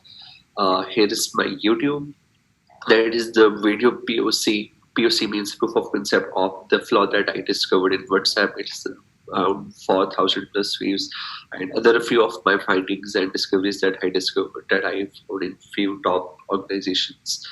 And this is my GitHub, and these are few of my open source projects. VTForm is an interactive Beautify form generator for Vue.js applications. This is my side project, learning-based projects. This is a Vue gallery. So I did a lot of work in JavaScript frameworks as well. This is my yearly graph on GitHub that shows that I coded for entire 365 days. I planned to code for 365 days of the year, but a life happened to me. Here on this break, I was staying in Atikaf, and in these break, I got an accident while going back to my hometown. But this helped me get my first job, and luckily I got the according to the comments.top/Pakistan HTML. In the last year, I was at 15 or 14 place. I don't remember exactly, which helped me to recognize my top of the companies, and I got so many job offers just because of continuously coding for entire years. So let's start with our topic. I hope my screen is clear to everyone. Is that right? Yes, we can see your screen. Yeah, sure. Sounds good. So the problem, self-education and homeschooling, or even say the other term that I should use for is the problems with our schools. So why schools are the waste of time in 21st century, and how we can get the information from the vast ocean of the internet and online resources. So there is a growing feeling that today that something is wrong with our system of education. But what it is, no cases. Okay, well, we send our children to school to prepare them for the real world, which is changing very fast. So we all agree with that. But our schools haven't changed much for hundreds and thousands of years. I guess hundred of years. In fact, though thought leaders from around the world agree that current system of education was designed in the industrial age. Mainly to churn factory workers, and this industrial age mentality of mass production and mass control still runs deep in our schools. So we have few problems there. The first problem is, I guess, in industrial age values. We educate our children by batches and govern their lives by ringing bells. All day long, students do nothing but follow instructions. Sit down, take out your books, turn to page 40, solve problem number 3, stop talking, and so on. So these are the things that are very common in every school. At school, we are rewarded for doing exactly what you are told. These are industrial age values that were really important for factory workers. Their success depends on following instructions and doing exactly what they were told. But in today's world, how far one can get by simply following instructions? The modern world values people who can be creative, who can communicate their ideas and collaborate with others, just like we are doing this. But our children don't get a chance to develop such skills in a system that's based on industrial age, and I think it's completely outdated. So this is the first problem. Second problem is lack of control and autonomy. Okay, at school, I think our children experience a complete lack of autonomy and control. Every minute of child's life is tightly controlled by the system. But in today's world, I think if you are doing important work, then you are managing your own time. You are making your own decisions regarding what to do and when to do it. And I think the system is sending dangerous message to our children that they are not in charge of their lives. School will be charging their lives. School will be controlling their lives. A strict schedule will be controlling their lives. So can you imagine how would you feel if you were told exactly what to do for every minute of your life, for the rest of your life? Someone will be targeting you that you have to do this every minute, every second. Every second of your life is controlled by someone else. How would life be? I don't imagine that. The third problem, I guess, is inauthentic learning. Most of the learning that is in school today is realization and not learning. The system defines a general set of knowledge that all children must know, and then every few months we may hear how much we have been retained by administering exams. We know that such learning is not authentic because most of it is gone the day after the exam, and it happens to me. It can be so much more than just memorizing and retention and just in Urdu we call it rata. If you know about that. So yeah, totally agree with that. But that's the only thing we measure, and the test scores are the only thing we value. This has created an extremely unhealthy culture for students, parents, teachers, and for all community. Children are going through endless hours of tuition, staying up all night memorizing useless facts that they will forget very soon. The fourth problem is no room for passion and interest. That was my main problem.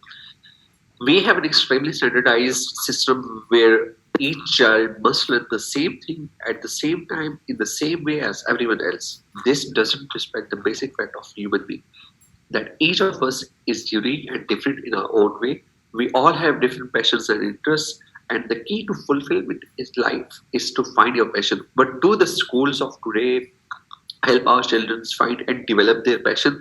There seems to be a room in the current education system for most important question in a child's life would be what am I good at, what do I want to do in life, what I want to achieve, how do I fit in this world. And I think the system doesn't seem to care about anything at all.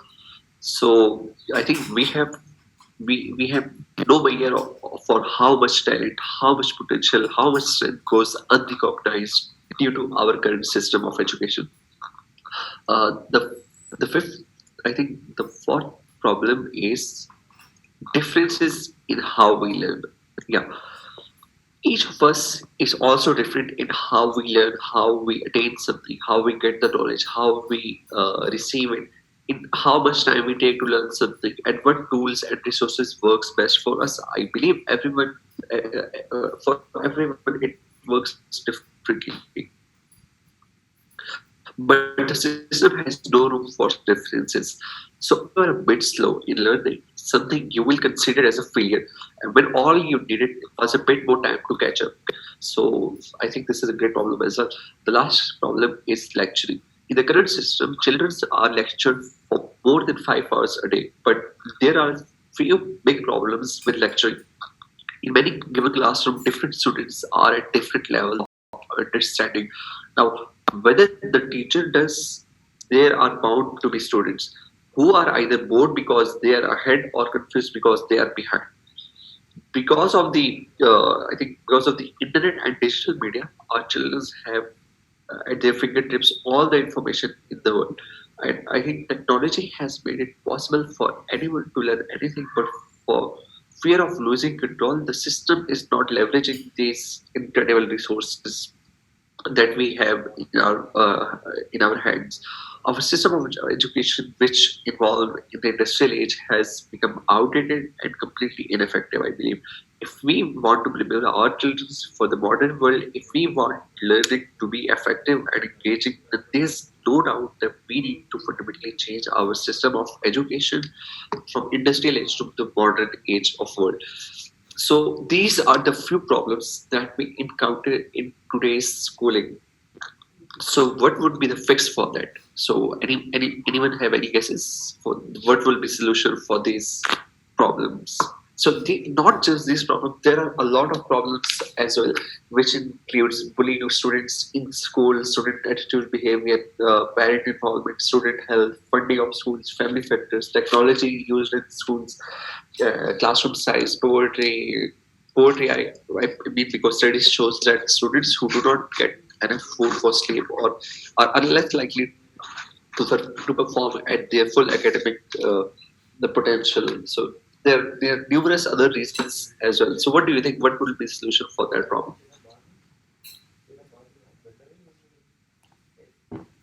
Okay, no answers. So I think the solution. Yeah, yeah. Go ahead, please. As I'm just saying, the problems you mentioned, even though they do exist, but to me, if I go for homeschooling, the experience I have faced in UK, the people who are doing homeschooling, their children, when they come back from that option, they find it very hard to emerge in society or integrate with other communities. So to me, if homeschooling is the only solution, then I have these concerns. I hope you got my point. yeah, every problem, every solution has then different concerns and it has different problems. It has just different perspectives. So we have to see from all of the perspectives. So I think the solution would be either to improve the our schools, like what's happening in the like if we see the schooling of the modern countries, like which are top in schooling, which is Finland. So either we should improve to the level of these countries, or second we should go for homeschooling. But I think these topics we should cover in the next talk, and I would prefer to go for homeschooling. We will discuss pros and cons both, and according to the OECD, homeschooling during the coronavirus pandemic could change education forever. And we will share stats. We will see all of the. We will see it from all the different perspectives, so nobody have any doubts. So I think that's it from my yeah, that's all it. Thank you very much, Muhaddis bhai. I would summarize your talk like थोड़ा दिमाग खोलने की ज़रूरत है. We need to open our brains a little. We are stuck in 80s, 90s. We need to match the pace of our Western countries who are already spreading education on e-learning, making use Yeah, of exactly. So technological platforms. I forgot to tell you about the reason why I choose to talk on this topic is I am a dropout from the university in the first semester. The reason for that is I went to another workshop which was based in other city, and I have exams, but I have no options but to go for the workshop.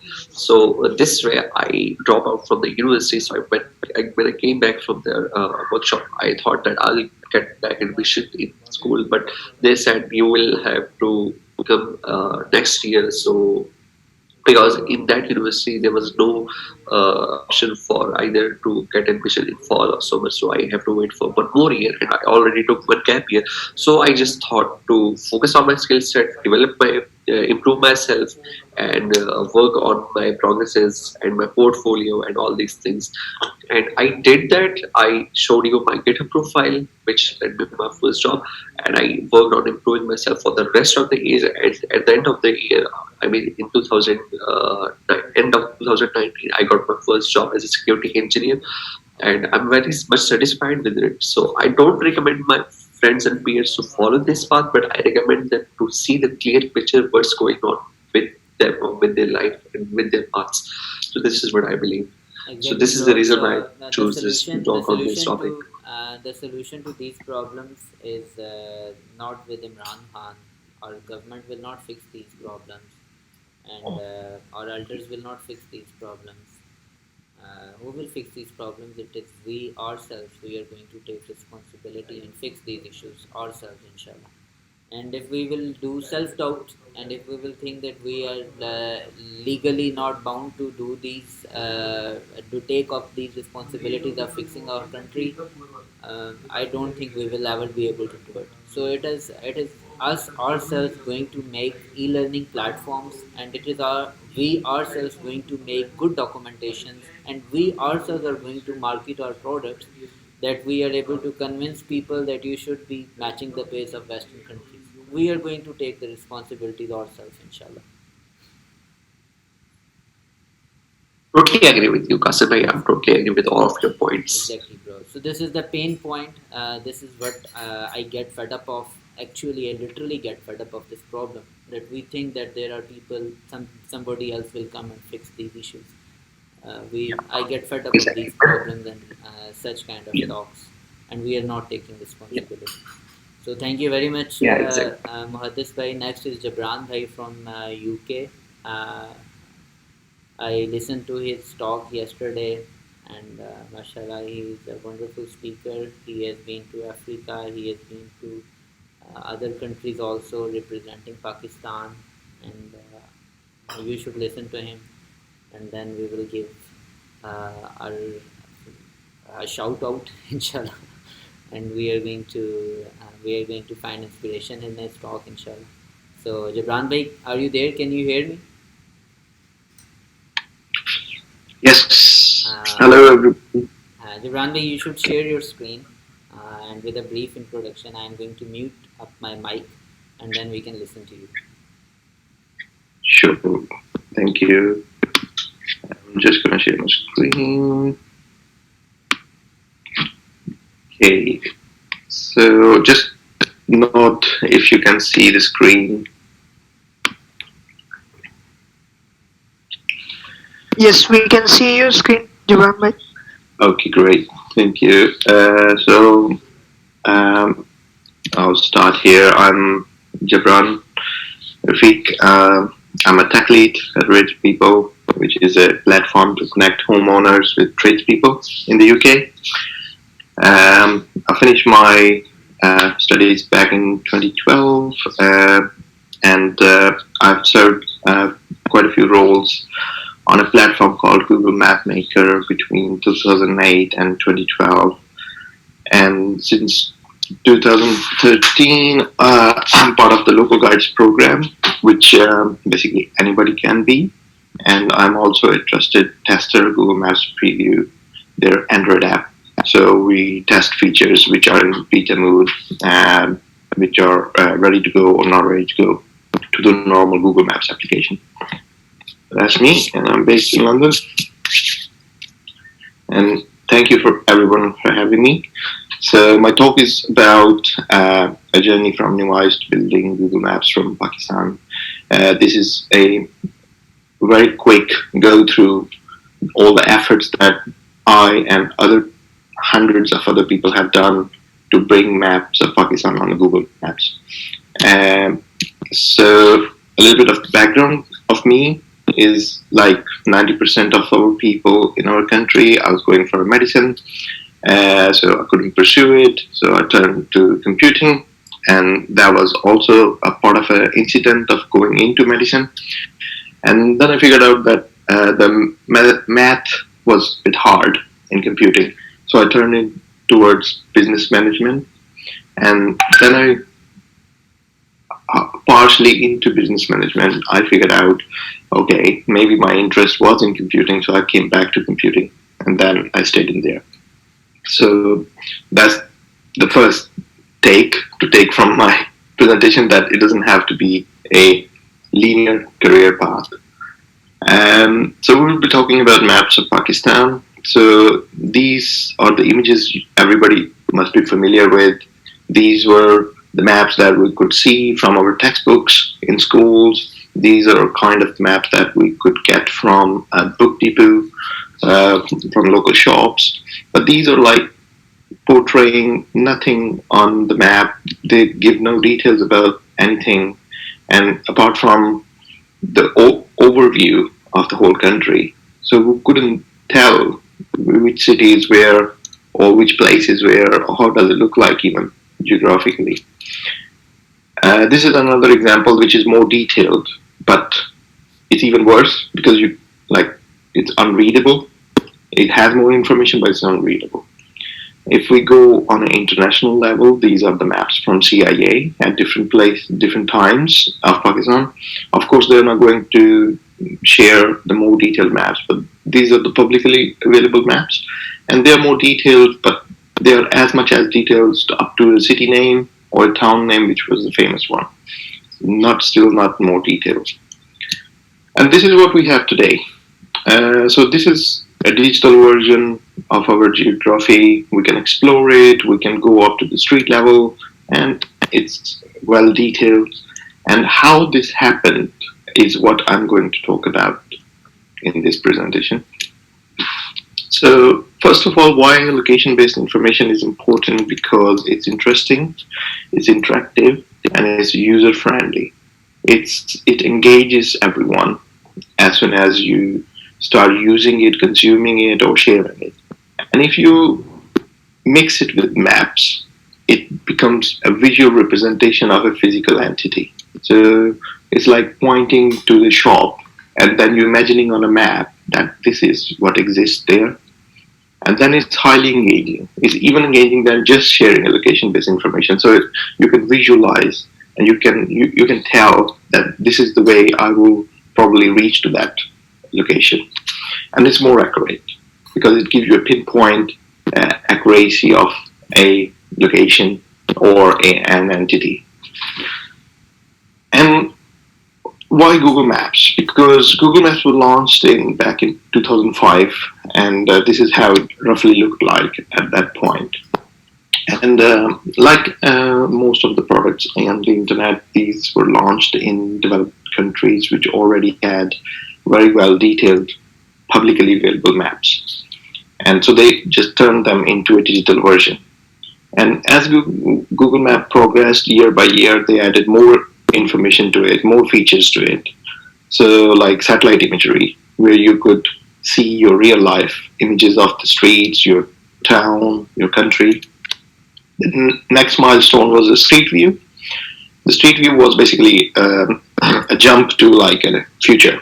It was a street level visibility of the streets, real photographs taken from time to time, and there was historical photos, and you could go back and you can excuse me, you can go back and forth in time with these, and you can visit the places from your home where you can never be, or which were not possible by in the technical efforts.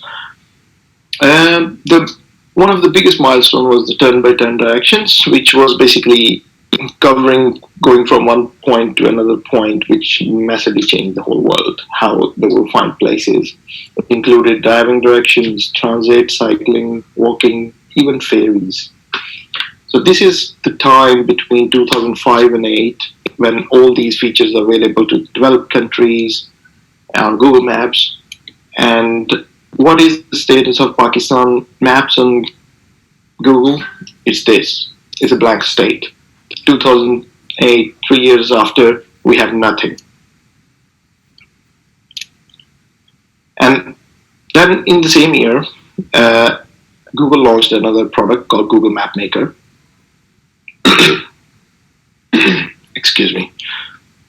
So Google Map Maker, basically what it is, so there's a small video which basically introduces what it does. It is a platform similar to Google Maps where anybody can log in with their Gmail account, and basically they can draw a line, draw a shape of any entity around, like a shop or their local school, and they can give it a name. They can save it. Other people will review it before it goes to Google Maps. So this was a knowledge-based sharing of your local areas.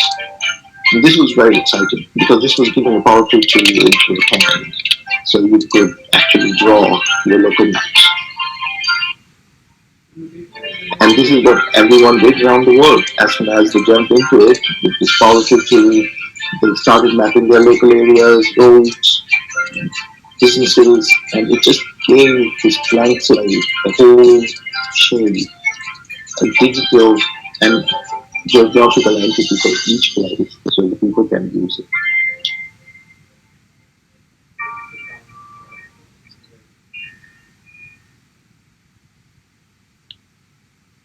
So the main goals of the Google Map Maker were to add and update a place, any kind of feature. It did have some restrictions, but in order to take these additions or updates from Google Map Maker to Google Maps, they need to be moderated, they need to be reviewed.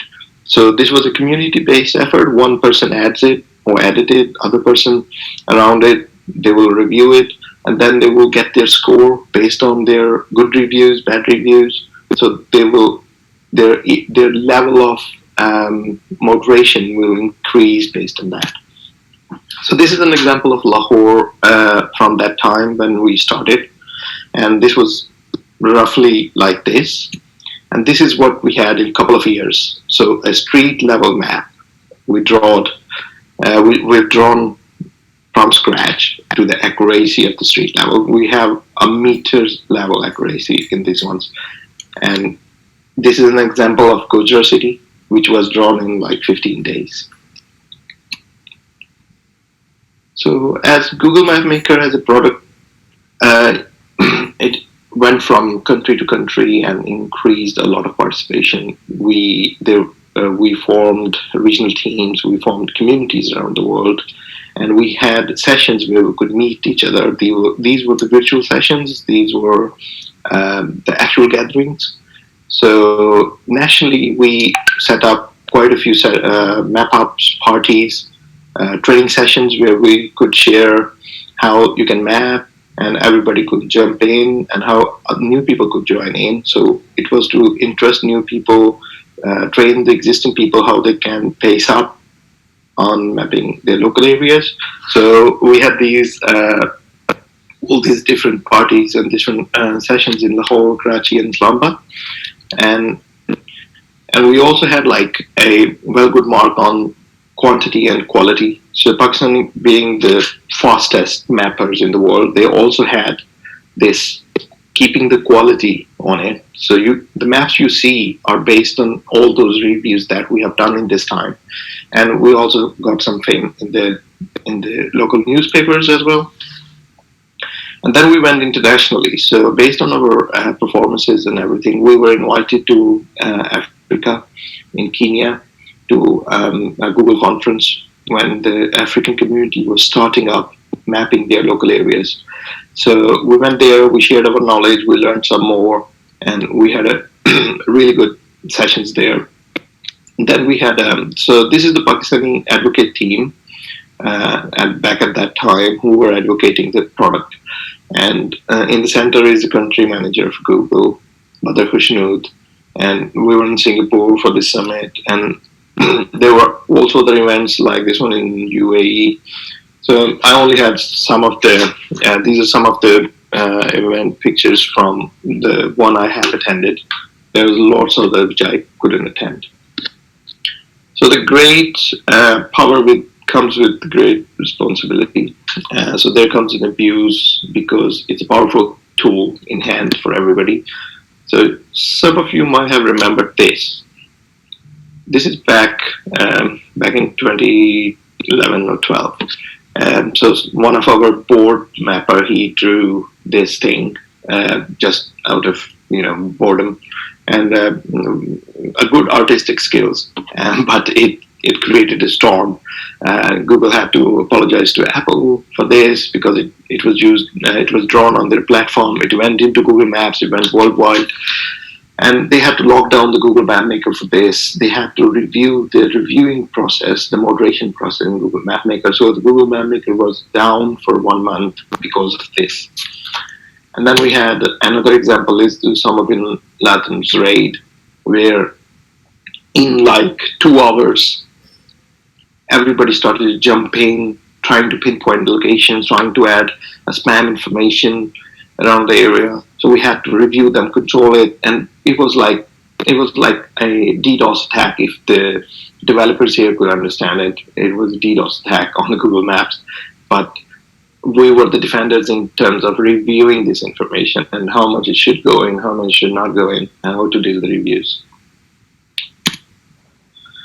So the impact of all this work on different part of lives. So general life had a massive impact in terms of which normal people don't realize, but when they're using Google Maps, they will realize that they have an increased interest in geography. The visual representation of their local areas, they understand that. So if you are in Lahore and you have looked at a map of Lahore on Google Maps or any other digital maps, you will see that you can tell where Shadman is, where Minar-e-Pakistan is, and it's like the visual, it's like the imaginary map in your head.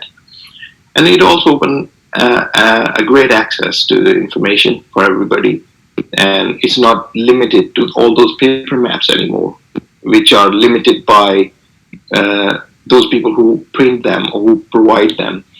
And this is open access and open writable access to all public.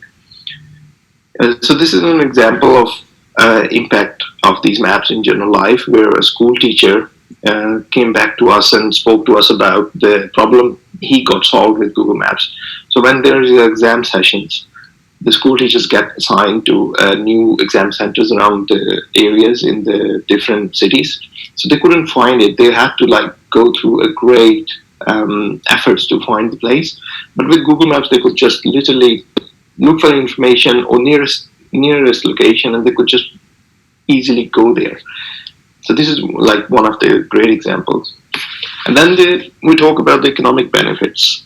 So all these local startups and international companies that come into Pakistan, and they're all heavily based on the location-based information. And this opened a pathway to all this economic activity, which are obviously paying a huge back. They're paying back a lot into the economy.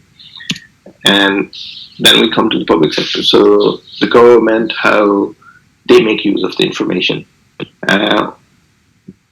Punjab and Khyber Pakhtunkhwa IT board make use of really good information of these digital maps. They use it for many schemes they do in their local areas, in their provinces. Punjab Land Record Authority is for another massive example, because they use Google Maps and satellite imagery to compare their information to make it to the accuracy of the location, and it it helped them a lot. So we had a person from Urbis Mass Unit joined us in Japan in conference, who explained how they have used this information when they are doing this transformation of land records to digital. One of the biggest impact of digital maps is the relief and rescue efforts in the natural disasters. So here we have three examples. I will only go through first two examples. There was a landslide back in 2010. It happened as a landslide. It blocked a river and it submerged 3 to 4 smaller villages. And blocking the river actually started to form this lake, which is now a huge visiting point. So this actually dislocated a lot of people from their home, and the release. So this is how it looked like on the maps, on a public map. The relief and rescue efforts for the organizations to go through an area was a huge effort. And they couldn't go through, they wouldn't know where actually the river is. There's no information about the river. People who never been there, they didn't know where exactly landslide happened. All we hear from the news is the nearest biggest town. That's what happens in the news all the time. They will tell you not exactly the town where an event happened, they will just tell you the nearest biggest town. So on a call of mapping, this is what we did in a week time. We drew the river based on the satellite imagery. We added information about the small villages, all the images that are submerged. You can see the gap there between the blue water. That's where the landslide happened. That's where it blocked the river and it started to form the lake. So this helped a lot of rescue and relief efforts. And then we got involved into creating a portal because the information wasn't available in one place, so we created this. We created this and we added information from wherever it was possible. So we got information from, and Google helped a lot in there. So we got satellite imagery from Google coming in. We had weather information, clouds information coming from Google as well. We had NASA satellite imagery coming in, and we had a GIS data coming from a lot of other organizations. And this also had historical data, and as this situation evolved, so it helped a lot of organizations locally. And then we had the relief and rescue efforts information in there. So this is the information where all the different organizations are involved in providing the rescue and relief efforts locally on the ground. This is to give information to each other so they know who's there and who's working on what. So the resources are allocated in a better way. And then Ali is like, he's the person behind most of the data we got on ground. He was from one of the villages which got submerged into this landslide, and his help was immense. He was the GIS professional. So Omar Sheikh, who was an advocate with me, he used to work in Telenor. He was the manager there, and he actually helped connecting us with the data. So in that remote area, he could pass us all the GIS data and all this information because there was no internet or DSL or anything. So he was passing it on that 3G. We didn't have 3G at that time. We had 2G actually. So a big round of applause always goes to Ali in these efforts.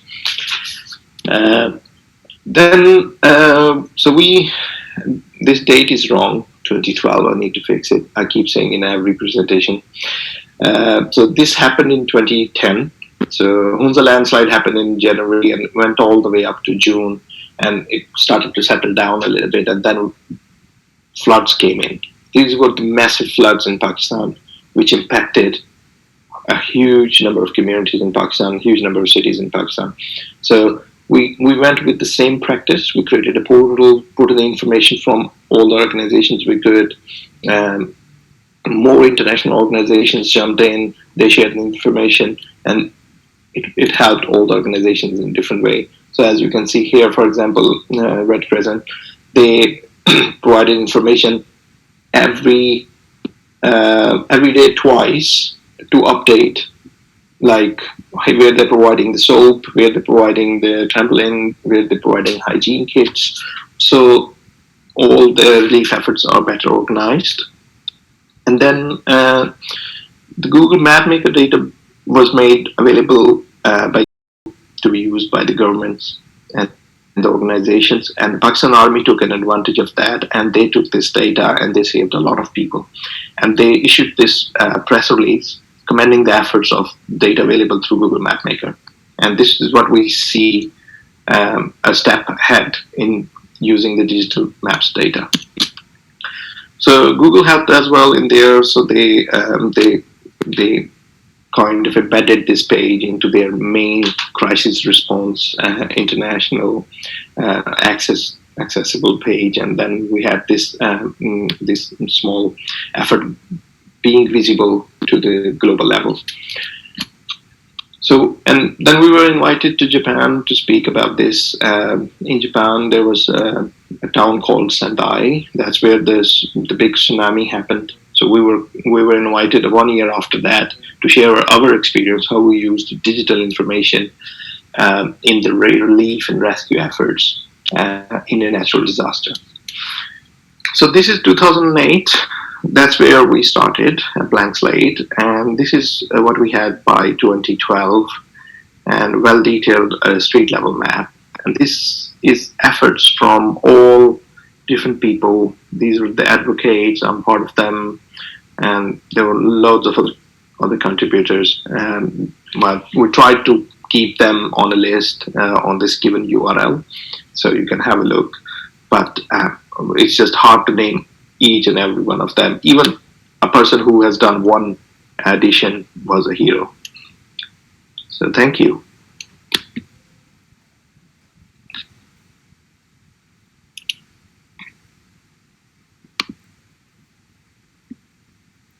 Excellent, mashallah. Thank you very much, Jabran bhai. Thank you so much. Can we see your face?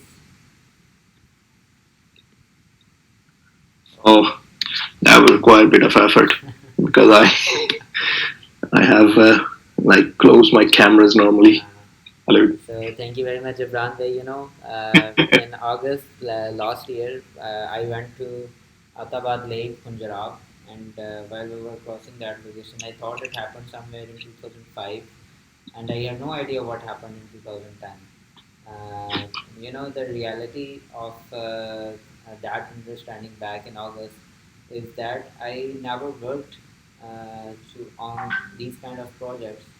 I never got myself connected to my country that I would know what happened in 2010 or what happened in 2005.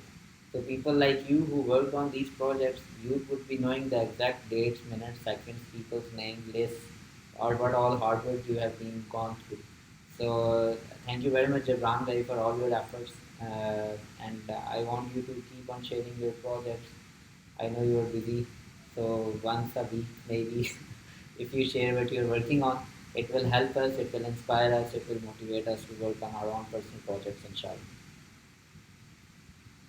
Yes, definitely.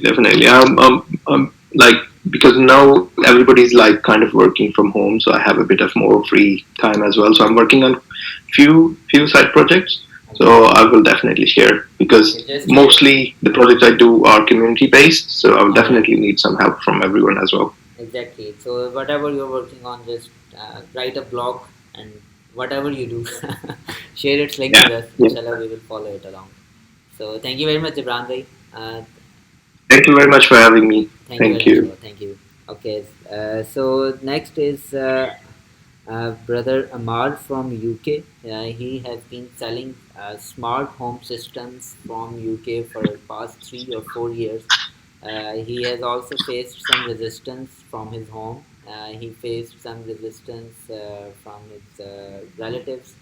So still he is struggling to make his product successful. It is already successful in UK. He talked to me to making it a success story in Pakistan also. So I have been talking to him how we can bring this technology into Pakistan, how we can make use of it. So Amar bhai is going to tell us what he has been working on for past 3 years. Amar bro, can you hear me? Yes. Okay, brother Amar, you will have to share your screen and then keep your camera on so that we can see your face along. One moment. Okay. Can you see it? Yes, I can see it. Okay, perfect. Oh, it's disappeared from my screen. Sorry, one minute. Oh, there. Okay, Amar bro, I am going mute now. You can start your presentation. Oh, goodness. Sorry. What?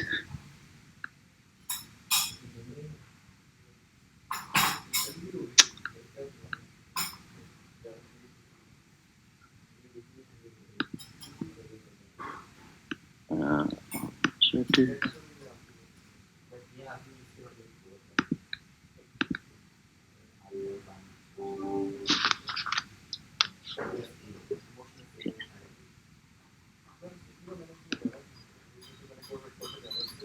Okay. Assalamu alaikum. My name is Omar. I'm from Bristol in the southwest of the UK. And this is my smart home solutions. It's not been 3-4 years actually. Only started this last summer. And I've been doing this on the side of my degree. I don't actually come from a tech background, although I'm into tech as a hobby. I actually currently study religion and theology. I've always been a humanities student, but I have a keen interest in such items and products. So this is my Instagram page. This is kind of where I started from, Smart Home Solutions. As you can see, I've got 200 followers. I am still working on it. I'm developing my own home, installing smart home devices across my household so I can display more. I've also been more word of mouth and also connecting locally with people I know, and also from the subset of the Bristol community, the Asian Pakistani community in Bristol, who I have good connections with, and also spreading it through friends and family. So my origin story was that I was interested in purchasing a light strip, a smart light strip, when I was renovating my room, and I was confused by the scale of what was out there, the number of light strips, the different qualities, the different price ranges, and of course these light strips, especially smart light strips, weren't exactly cheap. So I wanted to make the best judgment and have value for my money.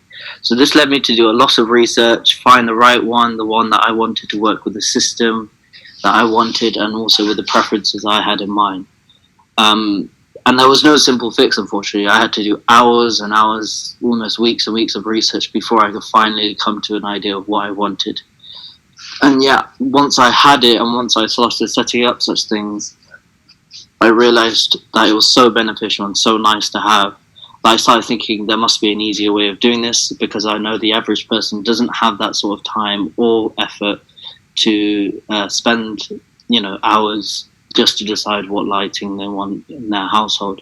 So I started making a business plan, taking notes, and also noting all sorts of different companies and manufacturers of these devices. So one of the first things I came up with was selling slogans. Mine was sell, convenience, efficiency, and luxury.